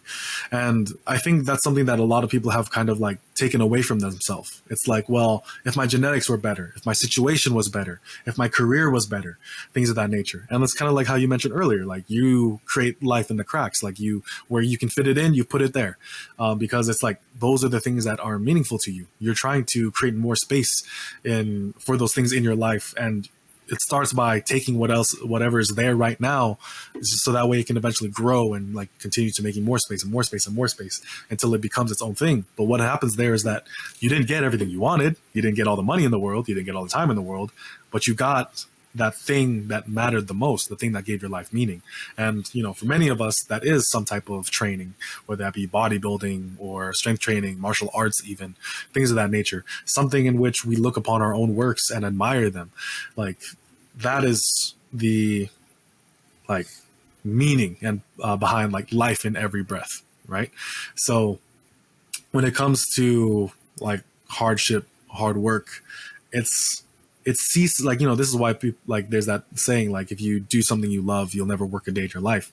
And people have like different opinions on that. I think one smart ass reply is like, but then you'll never have a vacation. And then it's just like, well, like really examine their thought process. What is a vacation? Like, freedom from responsibility. It's just like, all right, well, do you like, how much of your life do you actually want to be like that? Aren't the things you care the most about in your life the things you're most responsible for? And if you start forcing yourself to care about things you really don't, then what ends up happening? It's you feel duped, you feel deceived, you feel like life is a lie, you feel like life has betrayed you, it's offered you a really bad hand, things of that nature. But people who are taking responsibility for the small things, how they pour their tea, how they do their job, whatever job that is, like the relationship they have with their family, like their training, things of that nature. There's more satisfaction found there than in its absence. So I think when it comes to training, when it comes to living, people will delude themselves into thinking that if only things were better. But it's just like, the thing that will make things better is typically the thing that you need to do no matter what. And that's usually training. I think if I'm thinking about it even now, if my life were perfect for bodybuilding, as if I had all the time to be able to get, I don't know, like if I had the time to get double the amount of training, get, like, let's say 12 hours of training every week, had the time to meal prep everything and eat all clean food and all this stuff while still getting family time, and everything was there to be built around bodybuilding is number one, and there's time for all of it and the excess and all of that, it would probably be less meaningful, because I would objectively accomplish more. But it's the fact that I'm able to do so much despite circumstances that really allows me to extract so much value out of it. Like, I don't have a lot of time, and there's other priorities and all this stuff, and things get tossed around, and it's complicated and it's hard, and I'm often tired. Like now, like how my weeks works is when it's a night I'm working, depending on what route I'm going to, I'm waking up anywhere from 6 to 8 p.m. that night. On my days off now, I'm waking up 5 a.m. so I can get to the gym and be back before my family wakes up, so I don't interfere with family time. And those are just some of the surface level things. Sometimes it's also might be training after going to or after work, where I work through the night for like 8, 10, 12 hours and then immediately to the gym. Other times it's before in the morning, no caffeine because I'm going to bed in 5 hours, but I also just woke up. It wouldn't be as meaningful if I didn't have to fit in the cracks, because now I can look at what I've accomplished and be like, I accomplished all this in circumstances where other people wouldn't even train. And yet I'm also able to accomplish a level they say isn't possible without good genetics or without like taking lots of steroids or something else like that. So I can push the limit not only in what people tell me I should be able to accomplish, but in circumstances when they tell me I shouldn't be able to accomplish anything. And that almost derives its own value of, see what I can do. I'm showing myself what I'm capable of. And then almost from that point, once you're like, I'm going to try anyway, I'm going to do it anyway, fit in the cracks, and you start to see what you're able to accomplish, it almost becomes a self-fulfilling prophecy in a way. And it can keep feeding on. It's like, I've been strong enough to get this far and keep doing this in circumstances where people said I shouldn't have been able to at all, and yet I have. Definitely, because like building. And just to circle back, that's why it's so beautiful to start where you stand. It's because that is the best, that is the most satisfying place to have a victory. If everything else around you needs to be perfect in order for you to win, how meaningful is it? Probably not that meaningful. But if everything is the way that it is right now, and despite all that, you become all the things you want to be, you achieve the things you want to achieve, you can look proudly at yourself despite everything around you. How beautiful is that? How, what better testament to your own hard work and your own nature than that? And that's why I think people who like wish their life was some other way, or that their life is the way it is because of someone else, like there's a reason why we call them cowards. Like, and why would we don't give them any type of respect, but it's always the people who lived exactly where they're at their lowest but succeed anyway, who we have the like greatest respect for. Like my greatest inspiration is Rocky. Like, I love those movies. Like, I don't care how cartoony they got. I need to Like, rewatch those, man. It's been too long. I'm waiting until my daughter's old enough to where it feels like appropriate to watch them with her, because those are some good ones.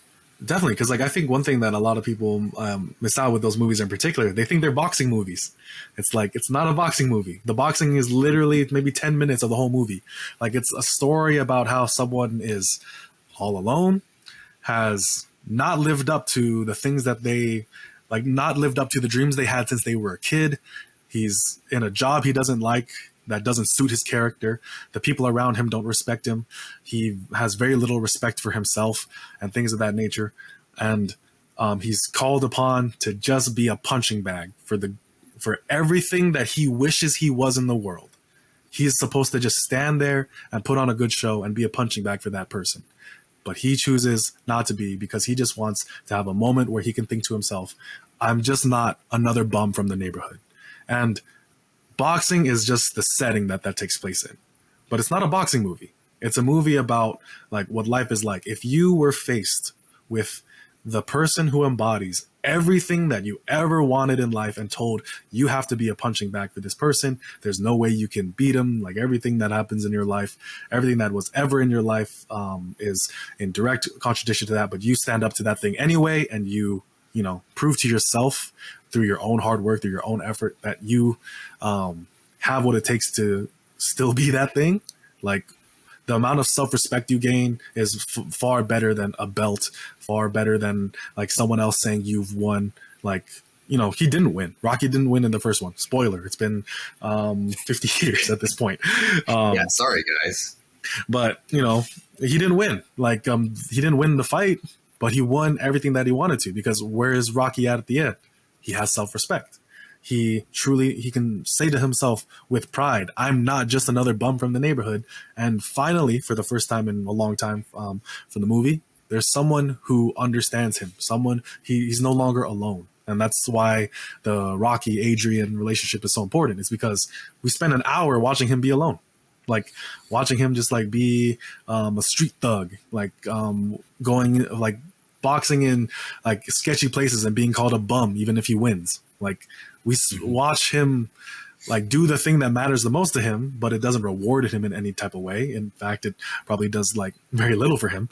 And despite that, he sticks with it. And like, that's why it's like such a beautiful story. And when people watch it as like, well, I thought there'd be more boxing, it's like, go watch Creed then. They're like, people will forget about those movies in a couple decades. If it really was a boxing movie, it probably wouldn't have lasted so much. Exactly. It was a movie about overcoming, like committing to action, making the most of where you are, and all these other great lessons with a boxing coat of paint.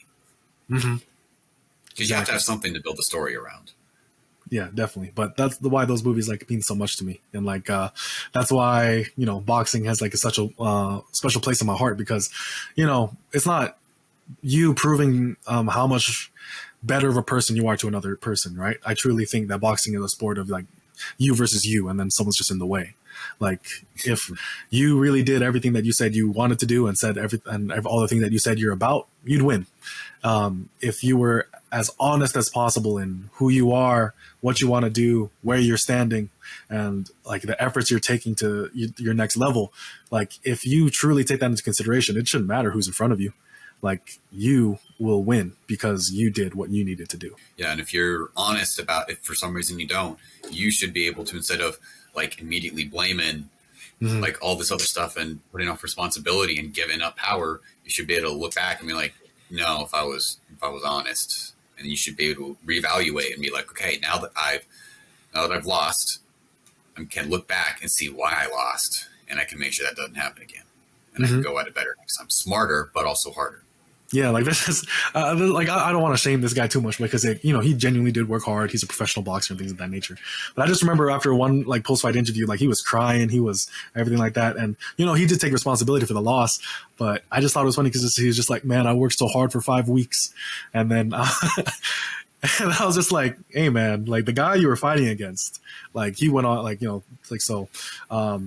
guy he fought was Pacquiao. Like Manny Pacquiao, who was like on the rise to like, break all the records and accomplish all the things that he did.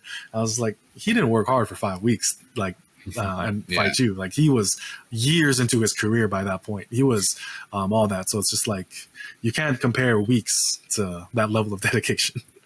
Yeah, I could also see, I'm not like wanted to make fun of him. That's where that level of responsibility, you can only let that person take that onto themselves. Only he is the one where truly, unless you're like someone very close to him or like a very specific mentor that he trusts, for the most part, you just have to let other people come to that conclusion. Like if you're really close, like if you're someone's like literal father and they have a good relationship with you, and then you can come up as their father and be like, that was your fault. You lost because you only trained for 5 weeks. And or if you're the person to be like, I have to take this. This is a me thing. Otherwise, because it would almost seem unfair and unreasonable if you try to throw that level of responsibility on everyone. For one, it's so counter to our culture. It would feel very much like an a-hole thing to do, going around telling everyone that everything is your fault. That's like, they're not even ready to process what that means. So some things, you can just tell they're not ready for that level of burden. And inversely, if they're not ready for that level of burden, they're not ready for that level of strength. Yeah, because like one thing that I think, one of my favorite movies is Good Will Hunting, and at the end of it, like, the scene is like, it's not your fault. It's not your fault. And the thing is, like, what he's saying there is like, you didn't deserve that. And that's a true statement. Like, what he went through in that foster home, like at the hands of his, like, that foster parent, and like the abuse he took and all that kind of stuff, he did not deserve that. But at the end of the day, the things that are going to fix his life, and like the things that, he says, like, the reason why you don't commit to anything in life is because you see the problem 10 miles down the road. It's like, that is his problem. That is his responsibility. That is things of that nature. Like, it's not like he did not deserve the unfair life, the unfair hand in life that he was given. But the thing is, like, if you want to make your life better, things have to be put back into your hands. And, that's the moral of the story. He had things that, like, he went through things that he did not deserve, but to get what he wanted, he had to, like, put things back into his own hands and, like, do something anyway. And that's why he was able to, go see about a girl and whatnot. I mean, also, a lot of us are put in situations that we don't deserve, for better or worse. Like, I didn't deserve to be born in the States, but I was. In this case, that's one of those good things. Oh, yeah. But there are other people that were not born in the States and were born in a place that was very much not a good thing. They also, inversely, didn't deserve that. We can't choose where we start, but we can choose, like, what we do. Obviously, it's a very easy tie-in. Start where you stand. You can't choose the hand you're dealt. You can't choose how you start, but you can do it. There's always going to be someone that started out better, and there's always going to be someone that started out worse. And there'll be plenty of times where the person that started out better might do better than you. And if they're starting to look easier, it's very easy to be like, well, they started out better because they started out in a richer family or in a better town or better genetics. But what about when the guy that started out in the poor part of town with bad genetics and an abusive family does better than you? Now what do you have to say other than maybe you were lacking? Yeah, like, the thing is, like, what I tell myself is, like, it's kind of like the tortoise and the hare situation, right? Like, there's a couple, like, delusions that I think we have. Which, for one, is like with the tortoise and the hare, it's like, we don't all have the same, like, starting line, right? But as that shows, it doesn't matter how fast you are or things of that nature. But if you just continue to work hard, because if the rabbit worked hard or the hare worked hard, like, it would have won, but it didn't. And then the tortoise won. It was right? completely in his ability. Yep, totally within his favor. And, like, the thing is, like, don't assume you're the tortoise, or don't assume that you're that you're working as hard as you say you are, because, like, I'm sure, like, the excuses that the hare gave to himself, like, why he would, like, win as a sure-minded thing, like, I think we do that to ourselves quite a bit. And it's important to know that there are people out there who are working far harder than you to be where you are right now. And it's not, and sometimes it's not because you deserve it, and it's not because they deserve their, where they were in life either, but it's just like how much, like, look at how much they take, or how much they appreciate where they're at, and to work hard anyway. That's why I say, like, hard work is life's only shortcut because it's the only one available to us all. And if we don't appreciate that, if we don't take that for what it is, then we don't deserve like anything really. Yeah, they just want to make with their starting point an excuse, but the ones that take responsibility for where they are, not they accept fault for they are where they are, but they've accepted that they are here. And so now that they've had to kind of stare that in the face, they've then decided and asked themselves the question, okay, what am I going to do next about it? And just move on from there. Because any coward can come up with a whole list of reasons why not to start or why to quit. But it's the ones that we always end up admiring are the ones that were able to stick to it. But it comes down to a lot of those small decisions of just being like, yeah, I'm here. It's like one of my wonders I have on there is I expect excellence because I expect failure. It's like anti-perfectionism, where they won't finish something unless it's absolutely perfect, or they're worried they won't be perfect, so they don't even start. I do the opposite.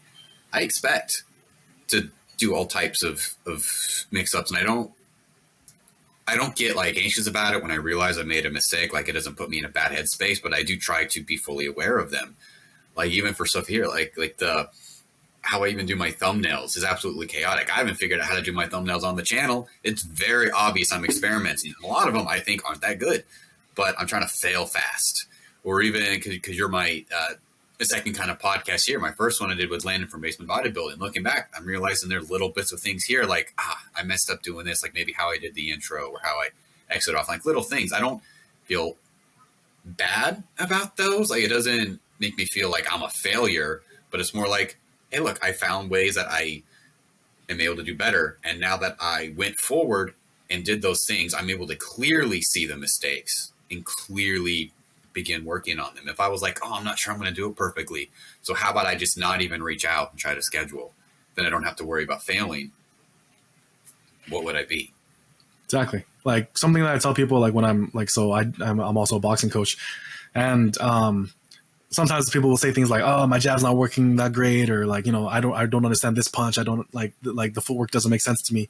And the first thing I'll say is like, "Have you tried it 100 more times?" Like, I'll just say that. It's like, try it 100 more times. Like somewhere along the way, you'll figure it out.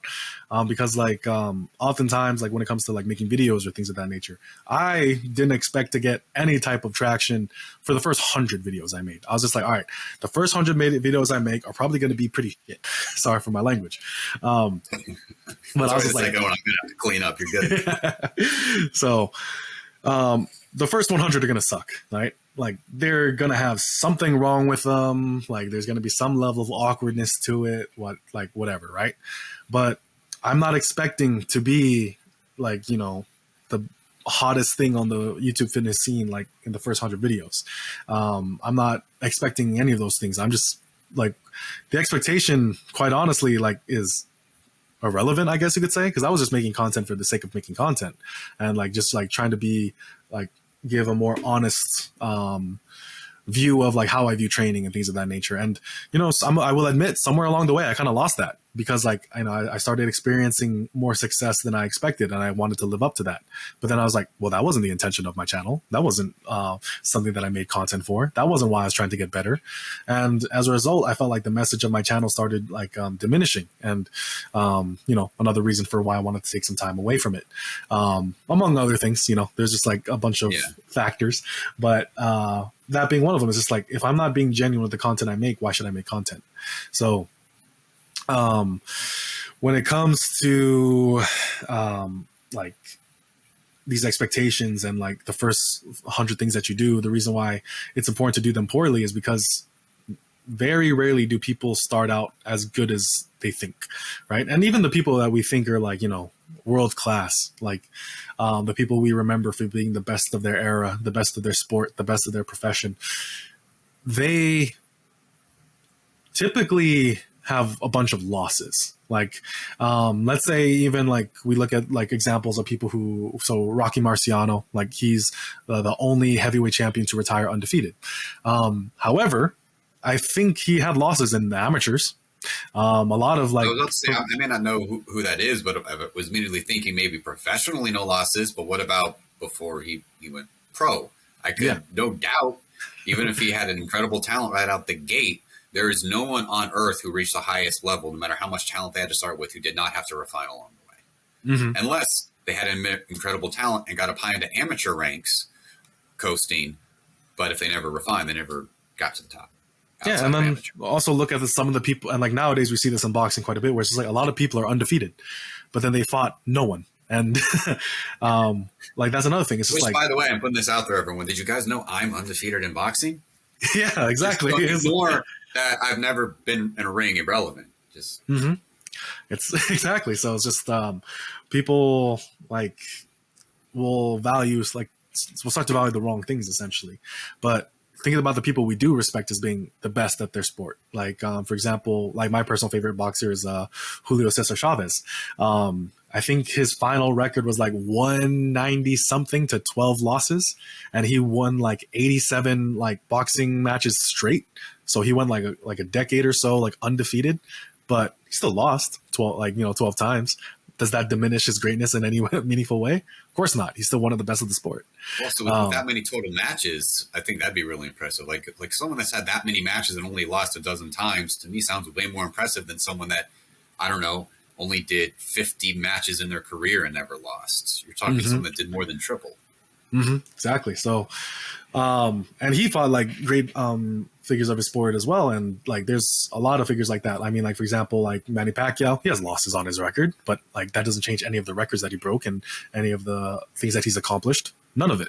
So we take ourselves too seriously that being like having a perfect record is what makes you undefeated. Like one of my favorite things from history is the victor is not victorious if the vanquished does not consider himself so. Like, so where that comes from is from a Roman poet during the First Punic Wars. And Rome at the time was not the superpower that it became. It was still just, I think at the time it only unified Italy and was now fighting a war in Sicily and like in Carthage. But despite having lost thousands of more troops than the Punics or the Carthaginians, Phoenicians, depending on which language and which history book or in which country you come from, despite losing thousands more, despite having lost their navy on 3 different occasions. Their navy was destroyed on 3 different occasions. And Carthage was just like, man, like we beat them in battle. Their navy is in shambles. Like the war is over. We've won. Let's just go back to making money. The Romans were like I didn't hear no bell. And then I didn't quit. Yeah. And then what ends up happening? They force Carthage to concede a lot of things to Rome. And eventually, the Romans took control of the Mediterranean, to control a lot of the known world at the time. It was quite simply because they didn't give up. They lost several battles, and they made fools of themselves several times along the way. But they never lost, or they never quit. And, one of the things, and like as corny as it is, like if you just truly have the attitude, something is not over until I win, it doesn't matter how many times I fail. So when people like, I'm very grateful to be surrounded by good people, but I do acknowledge that I put myself out on the internet. So, and I have like a really small channel, so there's not a lot of people like criticizing me anyway. But if anyone were to throw any amount of criticism at me, it's like, oh, you're fat, like you keep cutting every year and like you lose the same 10 pounds and all these things, and like your numbers have moved maybe 5-10 pounds and things of that nature. It's just like, yes, that's true. Like, if they're saying a factual statement, I can't like argue against that. And it's just like there are issues with my process, issues with my mindset that have allowed that to be the case. But at the same time, something I always remind myself is, am I done? Like, did I quit lifting? Did I quit training? Of course not. So why should I expect that the results that I have right now, as good as they are, or as mediocre as they are the final results? There's no reason for me to assume that, because it's not over until I win. And like I said earlier in this podcast, if I die on my way to victory, if like life gets cut short in whatever way possible, because the next day is not promised or something of that nature, if people can look at whatever I'm doing that day and say like, well, he was trying to accomplish this, that's enough for me. because it's not the end result that matters the most. It is the intention to at least get there. It is the daily things. Living, not existing. Exactly. Yeah. And on the whole, like being seen and people being like the point out your like faults and like nitpick. It's something that I was able to learn by accident about when you're pursuing excellence in what you do. A lot of us, like a little bit of imposter syndrome or something, we can easily think, "Oh, I'm not ready yet." But I still decided to start making videos, and one of my early ones too, which you expect your earlier ones to absolutely suck. One of my earlier ones ended up like exploding. Like in the first several months it was posted, it surprisingly got up like to 2,000 views, which for us, Nice. This was when I had like less than 60 subscribers and stuff, and yet it still got like over 2,000 views, which is already remarkable. But then in the period of like 35 days, it got all the way up to 100,000. So it like way disproportional to anything that should happen for a channel my size. And yet most of the stuff on there was like in some form or fashion relatively positive, with like a vastly higher proportion than I would have expected.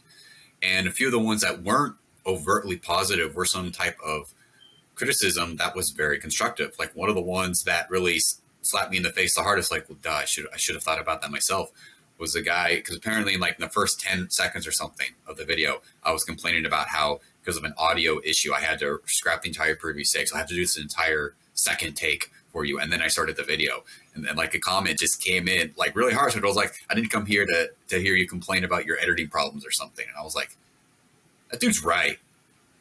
That entire like first 15 seconds of the video shouldn't exist. You guys shouldn't hear about those problems. Like little things like that, where because I pursued excellence like out of sight, when I finally did start to create, there were absolutely plenty of problems and for the things I can refine on. But it was more cases of they recognized that I had put in excellence or that I was almost being too conservative in my claims. Like a good portion of them took issue with me claiming an intermediate level. They were like, no, bro, if anything, you're more like advanced, maybe early advanced, but you're like advanced. And so that was the case of I was being overly critical, but because of the pursuit of excellence in the background, when actually seen, even though, yeah, there were some people that had some bad things to say or disagreed with me on some stuff, a lot of it was still allowing me to see, no, I've put in more good work than I gave myself credit for. And this little blip on the radar kind of highlighted that as much as I was trying to be critical, I've also done some stuff right. Tons of room for refinement, tons and tons. But you've also done some stuff right because of the hard work and the pursuit of excellence. So now you have the opportunity to still do more. And of course, now most everything I post doesn't even reach 100 views. But I don't really care. So I have that weird range where I have one video over 100,000 and a few that are several thousand, a few that are a few hundred, and then several that are not even 100. But I'm like, I'm just going to keep refining the process. I'm going to keep going. What does it matter if the ones now aren't reaching that high level? If anything, I actually like the overall balance and quality in the way I enjoy consuming content. I enjoy my most recent videos more. In my eyes and what I like to consume, I believe they're better. I don't care if they're not even reaching 1% of the viewership of that one that went off just for a reason I didn't deserve. Because that's the case. It just blew up and I didn't deserve that. It felt disproportional and weird. And in a weird way, I was almost thankful when it slowed down because it felt undeserved. It was good to give me that momentum and encouragement, but it also felt undeserved. But now, if a video breaks 100 views on its own, despite being a small channel, I'm like, that's 100 views I earned for me to refine my process. Exactly. Because like, it's something that I reminded myself, like when like some of my videos, like very similar kind of thing. I don't think I ever hit 100. So congrats on that. And I'm not saying this to diminish it by any means, so please don't take it that way. But when I was like starting out and had very similar like things happen to me, I just told myself like, I'll use a better example, but a broken clock is right once a day, right? The one that we kind of heard in the military was just like a stupid squirrel can find a nut sometimes. Obviously, we used a different word than stupid, but Yeah. but that is what we would say, and it's just like that's something that I kind of reminded myself. It's like, don't be so sure that the reason why you found success is like purely because of you, like so for example, like there are one thing is I like shooting. I like shooting guns quite a bit, and there was a time where it's just like every now and then I would hit like perfect dead center bullseye or something, like whatever the smallest possible target, but then like my shot group is off, so it's like one shot out of many being accurate is not enough to call yourself a good shooter. Like you want to get your shot group tighter, and then in a better place. Like you want to be very consistent, and then you want to be better. So that's why it's like, get those first 100 videos out, become very consistent, and then slowly get better. So that's the thing that I would say, just like, keep that as close to your heart as much as possible, that what you care about is the improvement, and don't use audience metrics as your metric for improvement, because then it's no longer genuine. You're just trying to make content for what other people want to see rather than what you want to say. So say what you want to say to the best of your ability, and then let the views be what it is. That's kind of like what I'm reminding myself of right now, and we'll kind of see where that goes. Because I think that's just what it kind of come down to. Like when I look at the people who I find to be the most compelling, the most prominent in our field and our industry in YouTube fitness, they're just the most genuine people possible. And then they create an audience that's there for that, rather than trying to appeal to everyone else or something of that nature. They just like, who they are is who they are, and then they just refine their own process to their own liking, and then people will latch onto that. And also for like the topics we pick, I mean, bodybuilding and lifting, you can't truly be original in those, and just purely in what the content is. If you were to break it down into text form and explain it to a computer, none of us can be original in that regard. Where we can be original is there's only one Karel out there who makes your videos. There's only one Tim out here that makes my videos. So we're both going to talk about programming. We're both going to talk about things we maybe learned from lifting, and so are others. But only one's going to do it the way I am, and that's. And there's something really powerful in that, because sometimes it's not so much like what a person says, but how it's said that really clicks with a person. So I like, if you look at what I say with my content or something of that nature, I will say something that is totally unoriginal, but I'll just say it in a different way, and then it appeals to a person, and they'll come back to me months later and saying like, that really made sense. It never made sense before, and now I'm getting the benefit. Same thing happens with like other people I watch, where other people will talk about, like, for example, like linear programming and linear training. I was like, that didn't really make sense at all, quite honestly. And then like I'll listen to someone else, it's like, oh, okay, that makes perfect sense. Like I can do that. Or an example, like in one of the videos from Basement Bodybuilding, he took the like jar of rocks analogy, which is an unoriginal analogy, and used something unoriginal in an original way to explain the benefit for bodybuilding of higher rep stuff. And I was like, I've been trying to figure out a way to succinctly explain why I intuitively tend to prefer higher reps.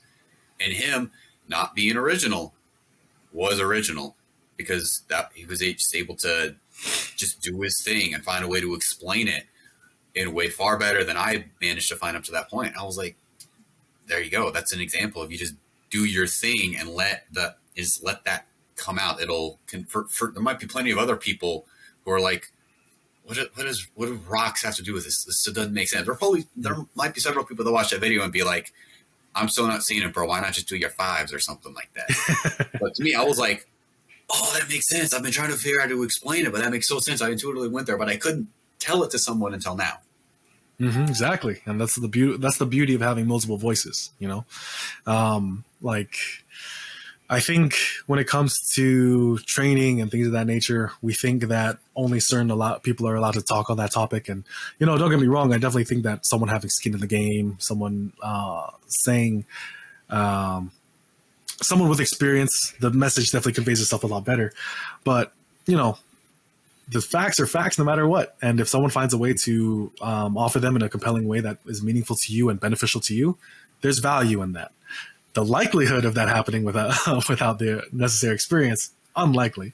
But, you know, in theory, it could whole debate months ago about would you listen to someone that knew everything about training but had never trained or something. I remember it was more than a few months ago. I remember that whole one getting tossed around a little bit. Yeah, and I contributed with that too. It's just like, yeah, in theory, but I mean, like, it's practically impossible. Like, there's no way you can know everything without having some type of experience. Yeah, unless you're talking about like bringing like a magical fairy into it or something. Yeah, exactly. Like you'd have to bring in something godlike. Yeah. Well, it's like, we're allowing this supernatural. Oh, in that case, yeah, then those hypotheticals can get really wild.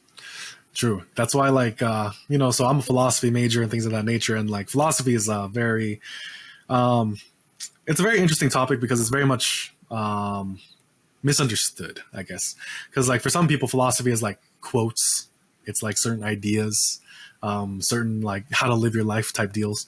And, you know, that is definitely a branch of philosophy. So there's two different kinds, continental and analytical philosophy. So since I go to university in America, by default, most of my degree is in analytical philosophy, which is like, you know, the more grounded things where it assumes logic is more like a math. It is more like, or it assumes itself to be more like physics, and we use things like that. And, you know, that is in contention, of course. But continental philosophy is what most people are more familiar with, where they talk about like Nietzsche or anything you watch on National Hypertrophy's channel is much more like continental philosophy topics, but he's very good at still using like, you know, analytical philosophy principles and whatnot for his reasoning and how he presents his content, which is why it's so well received. You know, like he makes. Yeah, it doesn't seem like his head's just lost in the clouds. Exactly, and that's the problem with a lot of like, you know, philosophy in general, and that's why like in my personal opinion, philosophers should be the most jacked students in any university. Like exercise science, take. like so. Yeah. I mean, it's a really old take. I'm pretty sure like Plato is the biggest one that is linked to believe in that, because that really has a way of grounding you. Which reminds me, one of the series I also want to start is like called Proving Grounds, which is also very grounded take on things I've learned directly from lifting, such as one of the ones I want to talk about is how using precise programming variables such as volume, frequency, and intensity that I learned in lifting, how I'm learning to use that to apply directly into a YouTube channel. So like you can learn stuff from being grounded by using your body. It can really help teach you stuff that can lead into philosophy, and they can build off each other quite well. Definitely, and that's one thing I appreciate about like, let's say, more American philosophers. So like Charles S. Peirce, not Pierce, Peirce. So if anyone like looks up, it's Peirce. He's one of the fathers of pragmatism, and not the kind that Bertrand Russell talked about and made a bastardized version of that most people understand. So, but something that he said, and like a lot of people who he was inspired by, is that philosophy takes place in the mines, in the bars, in the shops, in the places where people live. And it doesn't take place in an armchair. It doesn't take place in a library. It doesn't take place in any of those places. So genuine philosophy is where people are living, where people are doing their thing. And that's why if anyone is truly interested in philosophy and like, you know, they read someone like Plato, one of the first lines of the Republic is super important. Like, I'm probably butchering this line, but it says something to the effect of, yesterday I went down to the Piraeus, which is basically a port city where traders are, sailors are, tradesmen, people like doing commerce, things of that nature, where people are just living. And then he says, I went down to that place. I went down to where people are living. I went to the world where people are living. And that is where one of the most important philosophical investigations into ethics took place. It didn't happen where he just like locked himself into his chambers by the fireplace, gave himself a nice comfy room where he could just think about life in isolation. It was when he went down and like, you know, went through a Socratic method of inquiry, with the people around him, that he was able to like go through a very important philosophical inquiry. And philosophy nerds will know that I'm like roasting the shit out of Descartes with the other one. So philosophy is very rewarding, but niche. If anyone digs far enough into this video to get mad at you, I'll be thrilled. Hell yeah. We'll see. But yeah, honestly, like when I, talk to some of like my peers and whatnot, I'm just like, yeah, that's cool, but how much do you bench? Like, I will unironically say that like during some philosophy classes, because I'm just like, sometimes they will like sometimes the topic just goes so far away from like anything that's like of substance that I just like will say something as benign as that, just like, to be jokeful, but to just say like bring it back. And that's why one of my favorite images and painting of philosophy is like between Plato and Aristotle. So Plato, he's famous for his world of forms, the idea of things, the perfect idea of a thing, the essence of a thing. Like those are Platonic ideas. And that's why one of the most important paintings in philosophy is a picture of Plato and Aristotle walking next to each other, where Plato has his finger toward the sky, but then Aristotle has his hand like this to say, but the world is real. And we can't just like concern ourselves with the form of things, the essence of things, the true nature of things, but the way that the nature that they present themselves as. So, we can theorize like till the end of the time, perfect training and things of that nature. But, training doesn't happen like here. It happens in the gym. So once you go out, once everything gets real, I think it's also one of the reasons why over time, not only because of training, but in realizing because I'm a finite being that only has so much time and knows so much, why I've also am able to very comfortably not be very dogmatic and consider so many different things, because I recognize I am physically incapable of knowing everything and approaching every perspective. So I sure, maybe there are like this ultimate essence somewhere in the ether of a thing. I will never be able to see it. I will never be able to encounter. I will never be able to experience it. I can see the things here in reality. That's the time, and in my finite capacity as an organism, I have the capacity to actually witness. So that is where I have to spend my time learning and understanding and being here. I mean, maybe if I actually was all powerful and a god, basically, I would be able to have this true objective understanding of stuff. But spoiler alert, I'm not. So I have to take, I feel, a more practical understanding of things, which is also why I'm comfortable with eventually realizing I was wrong, because at the time I did not know. Maybe later I will know and I will change my stance. That's fine. As long as I understand that, yeah, I'm a finite being. We are only capable of being subjective. We can try to be less subjective and more objective, but we will never be objective. We can't be. Yeah, definitely. And that's why, like, scientism and things of that nature is like so stupid. It's because, like, scientism is the idea that science can reveal to us objective truth. And I'm just like, find me a scientific study that proves that. Scientism defeats itself immediately. If science can give you like ultimate truth, then how come science can't do it for himself? Like, it's like, so that doesn't mean that objective truth isn't out there, things of that nature. That's why philosophy is so important, and like good logical reasoning and things of that pursuit of the objective truth, I believe, is a great thing. Just as long as you can understand, we're never going to get there. We are incapable of getting there. That requires effectively infinite power and infinite knowledge to be able to understand everything in every form, in every aspect, everywhere, all at once is the only way to be objective. Like if you want to program like a little software, a little game as God in a box, the creator of that little thing, you can objectively know everything about that, because you can know like the programming language you use, you typed all the code, you can know the exact computer you built it on. So you know all the hardware, you know all the software. In that case, you can be objective about that one little thing.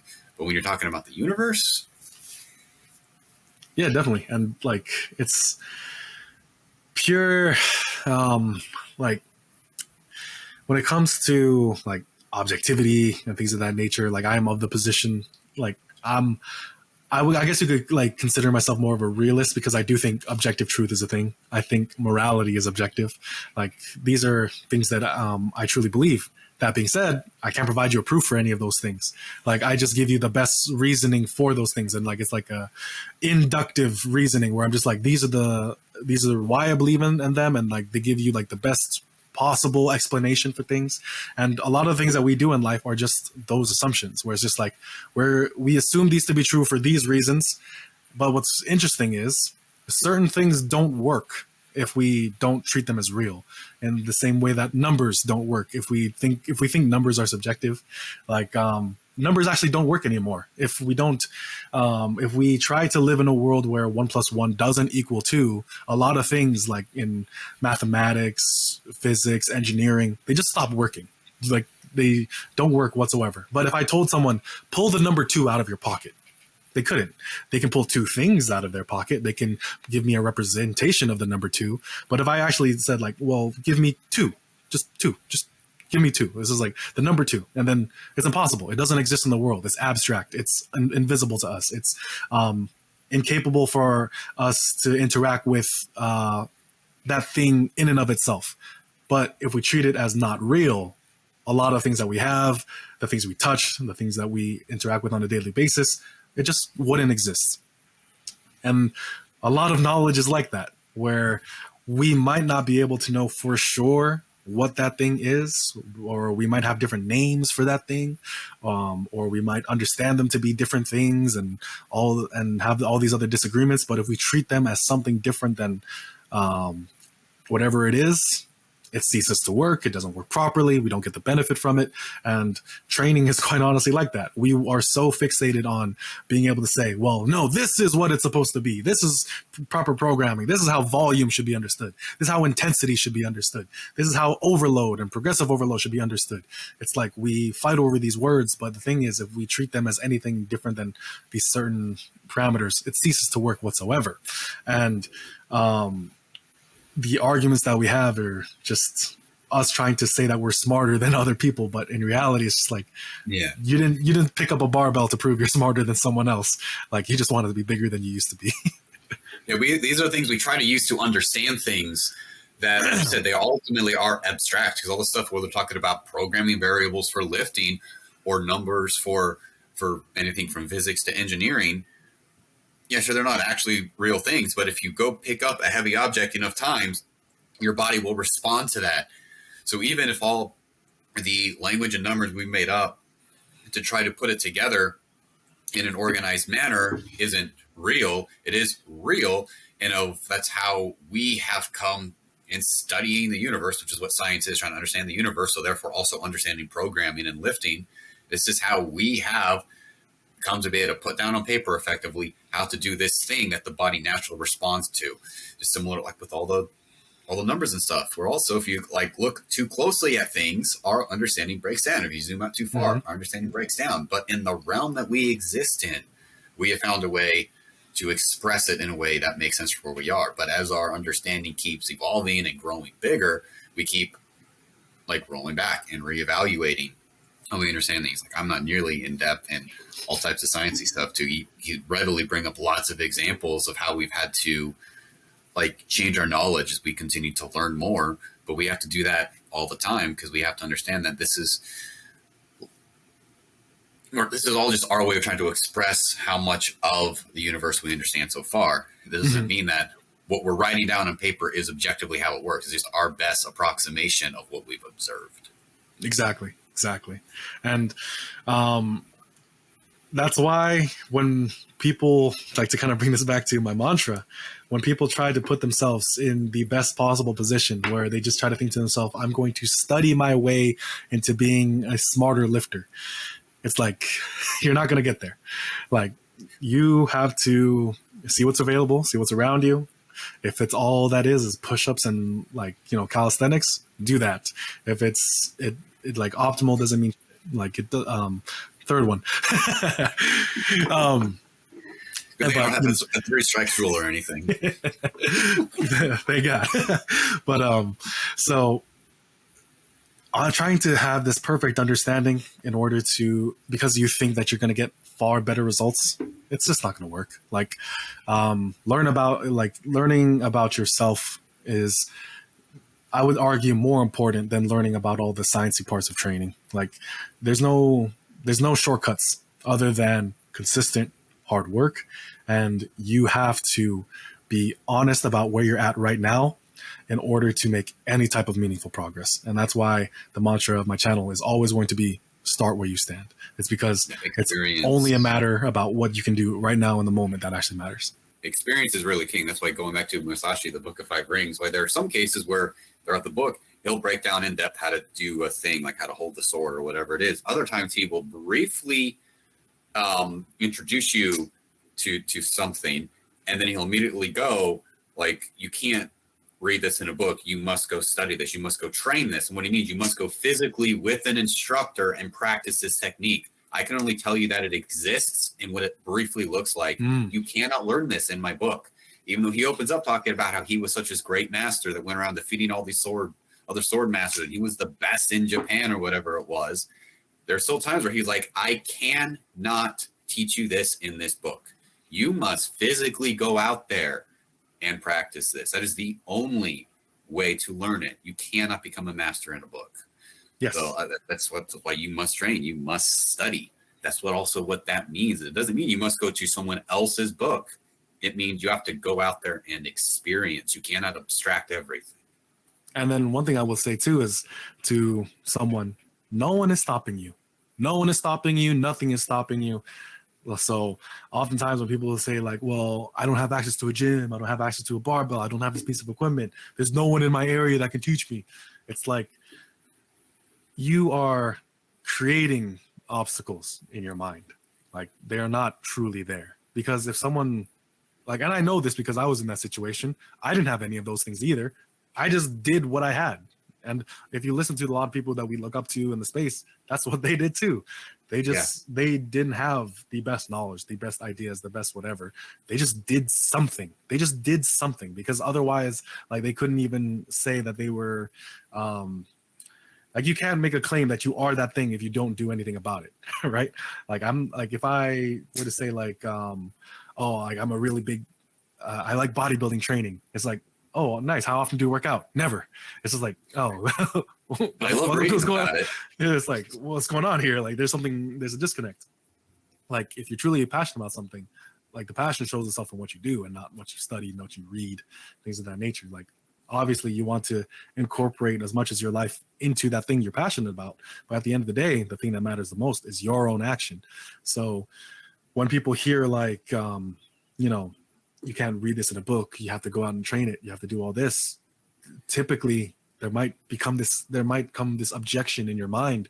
And the first thing you have to tell yourself and train yourself to do is stop believing in that objection. No one is stopping you. Nothing is stopping you. Like, you might not have everything, but you do have everything you need. Like that is the most important piece of information. And that is why I say start where you stand, because it doesn't matter where you are. It really doesn't. You can start there. Actually, the pandemic from the last few years is an example. Sure, there are some people that had stuff they wanted to accomplish, and that big opening of time allowed them to do it. But how many other people kept saying, probably for years, if only I had more time, I would X. But because they never tried to fit it in the cracks, they never started when they stand, when that massive opportunity opened up and all they had was time, how many people didn't do it even then? Because when you have all the time in the world, you have no time. And if you're not already doing something, like it was one of my fears with, if I were to too early have an opportunity to do something like this full time, I would squander it because I wasn't already fitted in the cracks. But I feel now that if something like that were to happen, like, let's say if I were to win the lottery and could quit my job tomorrow, I feel that now I fitted in the cracks enough that I actually would be able to stick to creating and be able to keep working in that way. Whereas a year ago, I wouldn't have been able to, because I hadn't fully committed to action, committed to starting, even though I don't have enough time to run a successful channel now or to be able to work full time as an editor now. I objectively do not. But did that stop me? Like, I mean, I think at the time, like, The thing at the time now, I don't even remember how many public videos I have. Let me just quickly check, just out of curiosity. Here, having objectively not having enough time to run a YouTube channel, I still have, tell me? I still have 33 public videos at the moment, including shorts, technically, I think. But over 30, I don't have time, but I'm doing something. Mm-hmm. So that means if I were to have the time for once, I would be to do that much more. Instead of wanting to have a minimum of one video out each week, I could probably do 3, 4, or 5 because I committed to one now, which is a lesson I learned about the programming variable to training. I directly learned that from bodybuilding about manipulating volume, intensity, and frequency. Well, one of the things that I will need to get good at an editor is the intensity of the video, how well edited it is.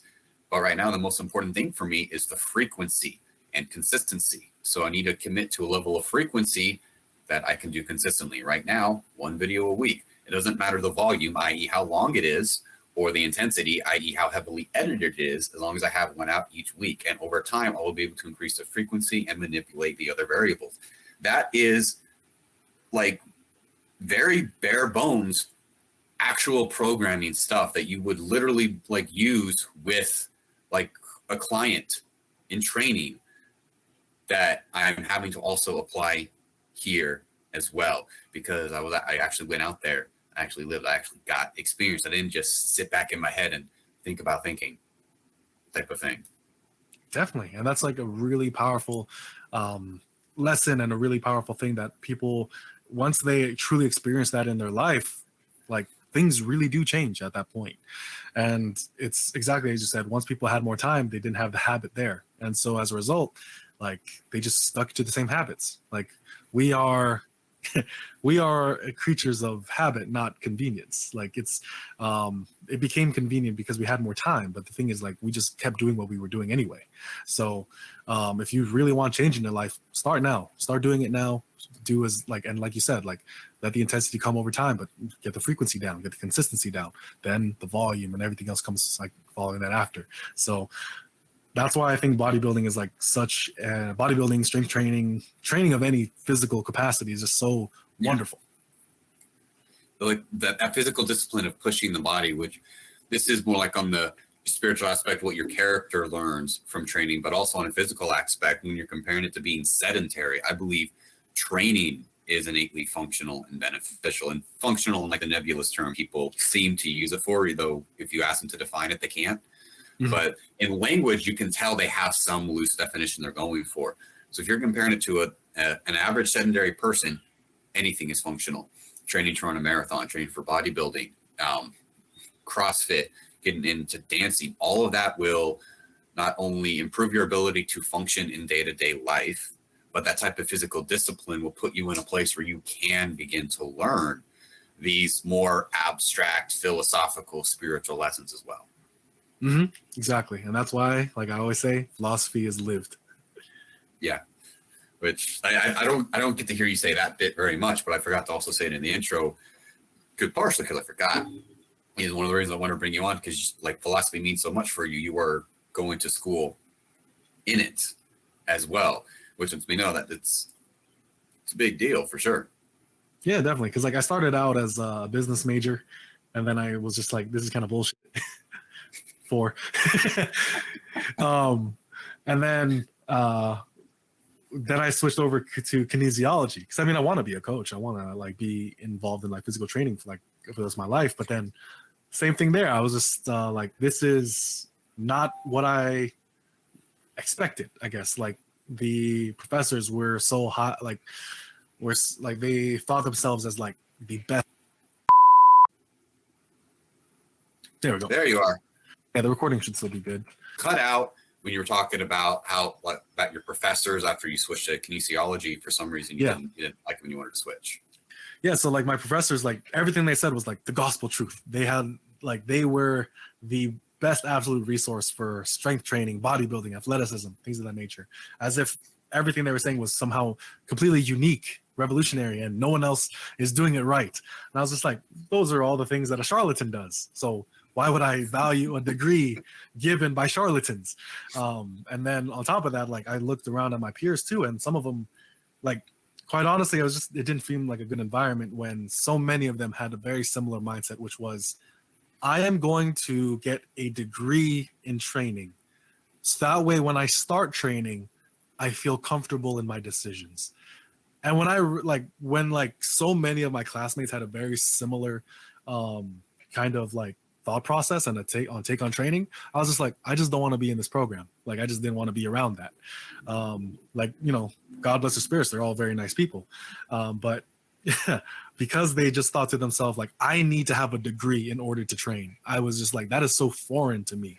Like, when everyone who I've ever met in the gym who, doesn't have any like education after high school are so confident in their knowledge about training, and for good reason, because there's also plenty of idiots online who might even blow up and are putting out tons of absolute crap and are very unqualified in terms of experience and degrees, but they're still putting stuff up. But so like, good information comes from anywhere, bad information comes from anywhere, whether it's like only experience, only education. Ideally, you would have a synthesis of both, but even in those cases, you can have good and bad sources. So it is, when I started realizing that, it's just like, well, I just didn't think I needed that degree. So then I was kind of like left and I was kind of stumped. I was like, well, what is it that I really hope to get out of school? And I was like, well, I want to be a smarter person. And when you go to university in particular, when you major in something, you become smarter about one specific topic. And then I took a philosophy class. And in this class, he basically, like the professor, who's one of my favorite professors, he said something along the lines of, this is the only class where I expect you to know less as a result of taking it. And I was just like, okay, that's interesting. I'm interested already. Yeah, I was like, okay, like tell me more, Magic Man.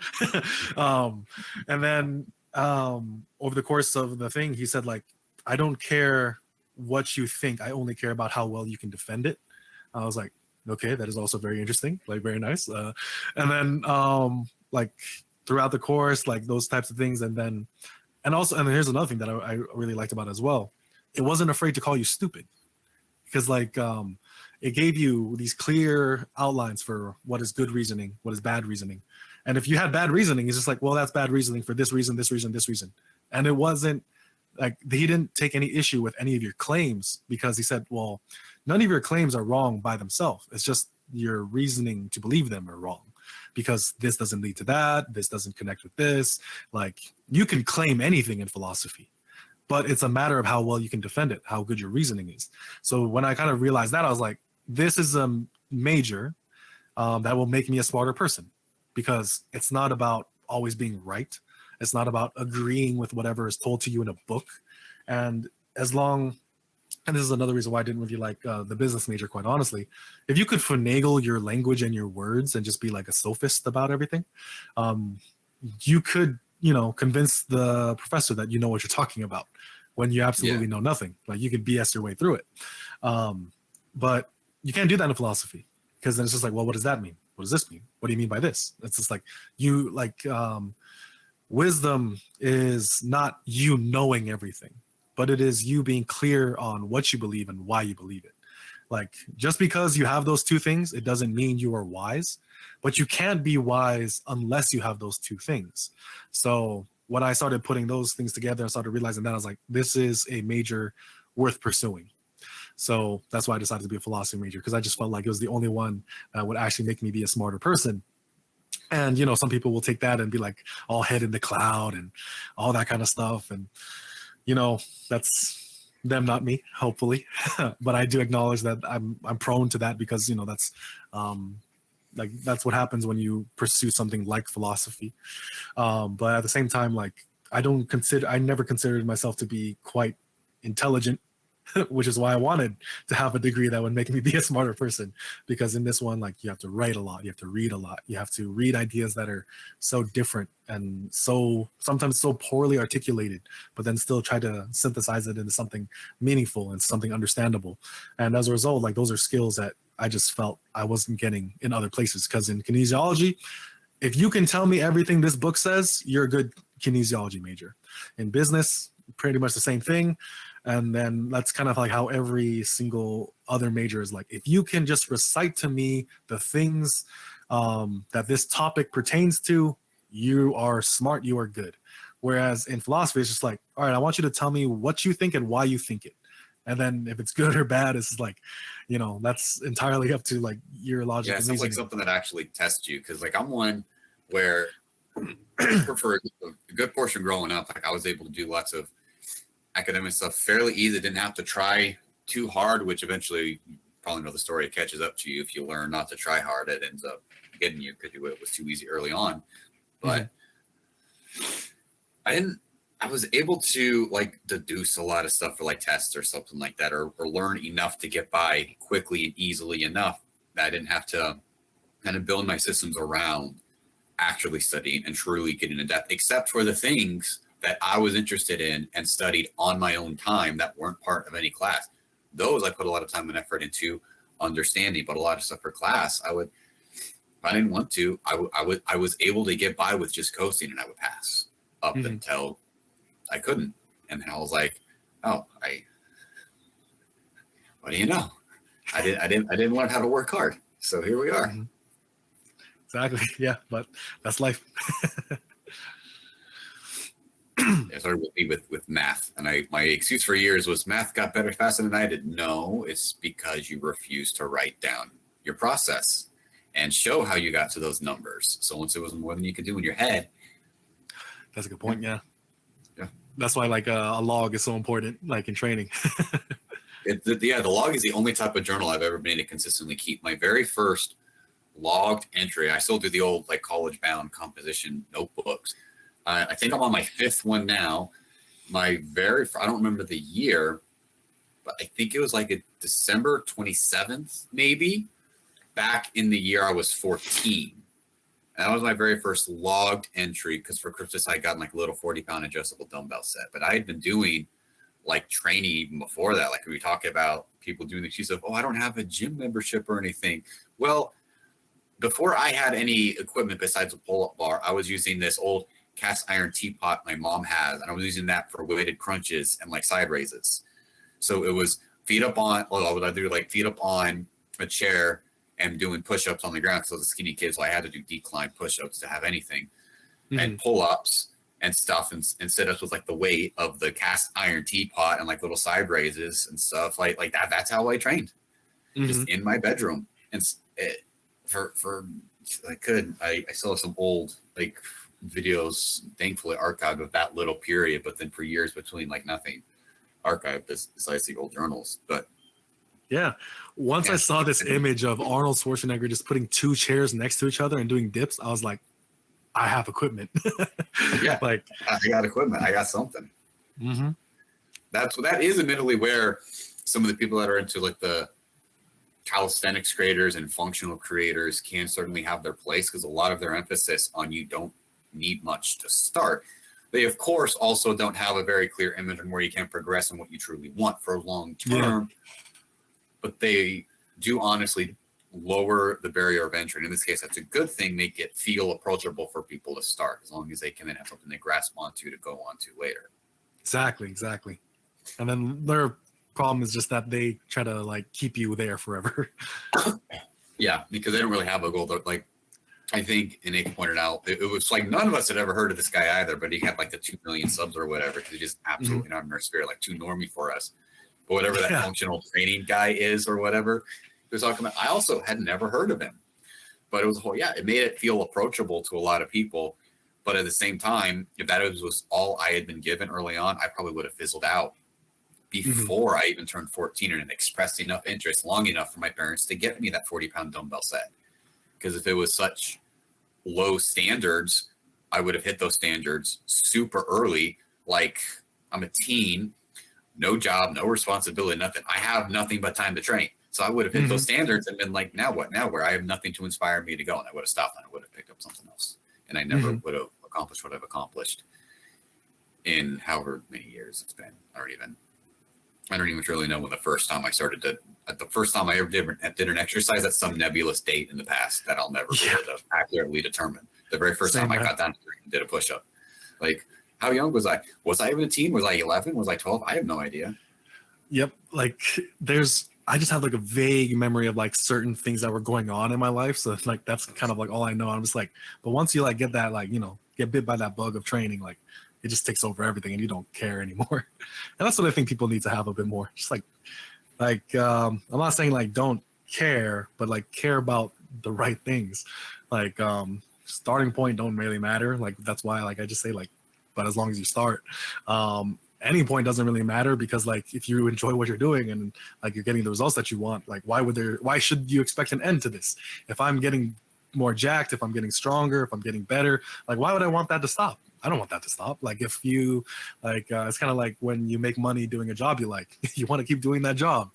Same thing with training. If you're getting the results that you like, then why would you want that to end? So Yeah, it also doesn't matter if it's completely optimal either. yeah. And so that's why you don't have to program hop, because if you're getting, first off, the type of results you want, but also at a sustainable rate that you are satisfied with, it does not matter if there's a better way you could be doing it. Maybe at some point when your progress slows and you get bottlenecked, maybe then looking for that better way is worthwhile. But if you're not bottlenecked right now and you're enjoying the process, or at least satisfied with the process, as like me and Landon discussed, maybe not enjoy it, but at least satisfied with the results of the process. Mm-hmm. Really satisfied with the process, getting the results that are fast enough and sufficient enough for you. Keep going with that. Only tweak later when you have to. That's why I almost believe that when you very first start, let yourself be able to get away with being lazy and lots of other factors.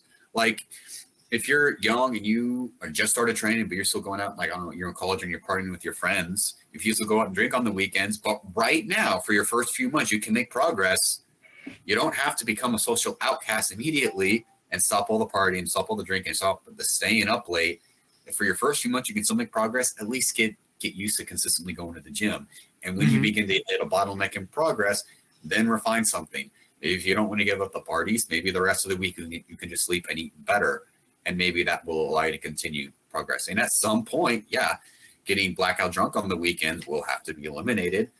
But, I mean, almost get away with what you can early on, because one day you are going to have to refine. So why stress out about it? You're gonna have the rest of your life to continue refining. That's part of making everything you do in art and being truly in it. Knowing that you will never be perfect and never reach the limit is almost a blessing. That means you will have your whole life to strive and improve, and you push yourself in whatever you've chosen to make an art. Even if it's not something that other people would view as an art, you can make an art of it. Exactly, because like the way I think about it is like, there's times where you need to plant the seeds. There's times where you need to take care of the seeds, water them, give them the nutrients that they need, and then there's a time to harvest. And if you don't do it in that order, you'll mess up. If you try to just keep watering something that's overgrown, you don't get the benefit anymore. And the thing is, like, people have this this idea that they need to do the end result now. Like the only way they'll get the thing that they want is if they're doing the end result now. It's like, no, there's a process to this. There's a series of things. If you want to build something, like, you have to start with the smallest layer, the smallest foundations, and things of that nature, right? And when it comes to, improving, because we are of a culture where it's just like, I have to get better every time I do something. And like have a mindset of that. Something I tell people is, have you ever considered that getting better at something just means doing it again? Like, sometimes it's just like, well, I need to do 1 more gram of protein, or 1 more like rep, 1 more something. Like, it's just like, how about 1 more session? How about doing it 1 more time in a row? In just being able to do it that way. Consistency is just as much a metric of progress as is volume, intensity, and everything of that nature, right? So simply doing something again is just as valuable as a form of progressive overload as is actually, working harder or doing a bit more or something of that nature. And when it comes to what we want in training and things of that nature, it's important that we take every possibility for growth and make the best of it. like every single one. We shouldn't diminish the value of volume in favor of intensity or intensity in favor of volume. If we can make progress in one aspect, take it, and then that will eventually culminate in making progress in all aspects. Yeah, and that's something that's hard to express about it. You don't have to be even noticeably improving in every way for you to ultimately still be improving to something. Because I've been training for so many years, it's intuitive, where there are some days where, like if you look at it objectively, a particular workout in every form might be a step backwards. I might have gotten gassed out early in the entire workout and had to cut out my entire last giant set. I probably wasn't able to go for as many reps, on as much weight, probably had to peel back all of that stuff. And like everything, I did less than the last time I did that workout. But I still went to the gym. And so that's where I still fit it in the cracks. Like I may be behind on sleep that week, or other life things might be stressful, which is the reason, like I just got over being sick maybe or something. And that's why I didn't have the energy to lift as much weight for as many reps, for as much volume, and had to cut so far at the end. But I showed up and I still did it, because it's incredibly easy to maintain what you built. So even at worst, I'm at least making sure I don't slip backwards and regress. So I still showed up and I kept that momentum. And it was actually something I used years ago. There was a period where for like maybe 5 months or something, I just stopped training. And for the first couple of weeks, it was nice. Oh, I can sleep in. This is really nice. But then I'm like 3, 4, 5 months later, I'm like, I'm getting kind of fat and weak. I don't like how this feels. I don't like how I look. So I just started showing up at the gym every day. My rule to myself was I have to walk in those doors every day. If that's all I have today, I can immediately turn around and go back home. Fortunately, I never did that. Most of my days were probably going in there and looking like I was warming up with the foam roller and breathing exercises for 10 minutes. And then I would leave, never even picking up a barbell or a dumbbell. But I walked in the doors every day. And it was only in like the last couple of weeks of like those 90 days where I was like, oh, I actually want to show up. I actually want to do something. The empty bar doesn't feel heavy. But it was a lot of showing up and not doing anything worthwhile for the overwhelming time of rebuilding momentum. Exactly. And that is like a beautiful lesson, like, and one that like if people can commit to for the rest of their life, they'll find themselves in a far better place. That's where one of the things I learned of why you have to go out there, why you must train, you must physically get that experience, because it's why I want to start the Proving Ground series. Also is I believe the body is the proving ground for self-improvement, because that's how we first learn everything when we're a kid. We are physically incapable of abstraction. Like being able to abstract is actually one of the stages of development for a child. Before that, they are incapable of abstracting. But what they can know is what they experience. Like viewing our body as us is innate. Now, once you get into like different like religious and spiritual beliefs, or the whole we're actually a soul, we have a body, and lots of this other stuff can go on about. But when you are a child, and even as adults, what is innate to us is we feel that this is me. And when you learn things through there, when you physically did something that you thought you couldn't, that teaches you. So when a lot of these lessons you first learn through your body that you do not need to abstract, they get ingrained on a much deeper level. And then you can use that.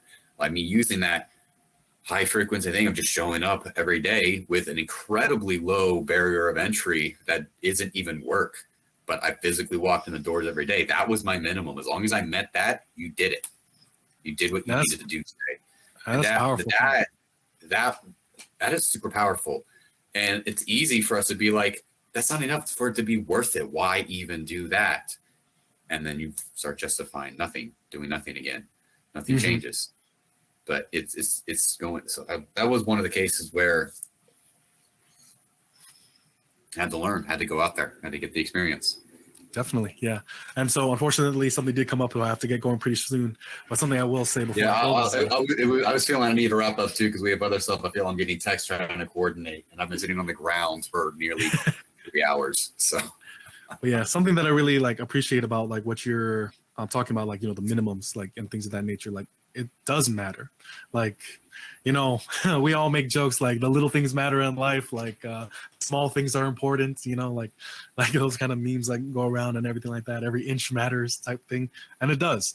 If you are in a race and the only like difference between you and the other guy is 1 millimeter or 1 millisecond, that's the difference between winning and losing. Like, now life isn't always like that serious, but it is a game of inches. Like, it is a game of seconds. Like, the difference between heavyweight champion in the world and losing is 10 seconds. Like, whether or not the other person can stand up and knock you down again, like, it's the difference of 10 seconds. And to say that those small things don't matter, it's to be completely ignorant and oblivious of the things that we respect in life. It's the people who, in those small moments where it's easy to say it doesn't matter, they say that it does. And something that I want to touch on too is that I think it's really important that we acknowledge that it's very difficult to think your way into right action, but it is very easy to act your way into right thinking. Because if you are the type of person to say to yourself, the little 10 minutes that I do just going into the gym, just walking into those gym doors is meaningful and does matter, the way you will think about your day, the way you will think about yourself will be far different than the person who justifies to themselves that I can do nothing. There's worlds of difference, and it's only found in that small little change and those little actions that we do. And like I said, there's nothing stopping you. No one is stopping you except yourself. There is no limit, and anything that you want, you can get if you start where you stand. Yeah, and I want to give one analogy that I think you might like, and then I'll let you do any closing statement you want, and we'll be able to finish this off. But in a lot of times we view like perfection, like we have to understand everything before we act. So once we begin the action, it's all over. And that's like a snipe, like trying to be a sniper, you have to do all the math and understand like how far the target is and like the wind and like the rifling of your barrel and like stuff. I mean, you were in the military. Some of this sounds familiar. And like you have like your spotter like pulling out and doing all the calculations, and if it's a really far shot, like the rotation of the earth and all this, because once you pull that trigger and that bullet's ballistic, it's out of your hands. We view life that way a lot of times, or at least we act that way. In reality, life rarely ever acts that way. If anything, it's more like a homing missile. As long as you're vaguely pointed in the right direction, or maybe not even in the right direction, as long as you lock on and fire, it will be able to constantly make adjustments. You will be able to constantly make adjustments as long as you commit to actually acting. It's not out of your hands once you start. You can keep going. You can keep readjusting. And in the case of a missile versus a bullet, you don't even have to hit the target. You just have to get vaguely close. Like for like anti-air missiles, there are some of them, they don't have to hit the plane. They have to get close enough, they explode, and they have like the heated shrapnel shoot out sideways from the missile and hit the plane. So if you get within like 100 feet of that plane or whatever it is, you've still hit your target. Or in case of like a big bomb, like intercontinental ballistic missile or something like that, if you got it within the right zip code, you're good. Life is more like that than people realize. Just got it.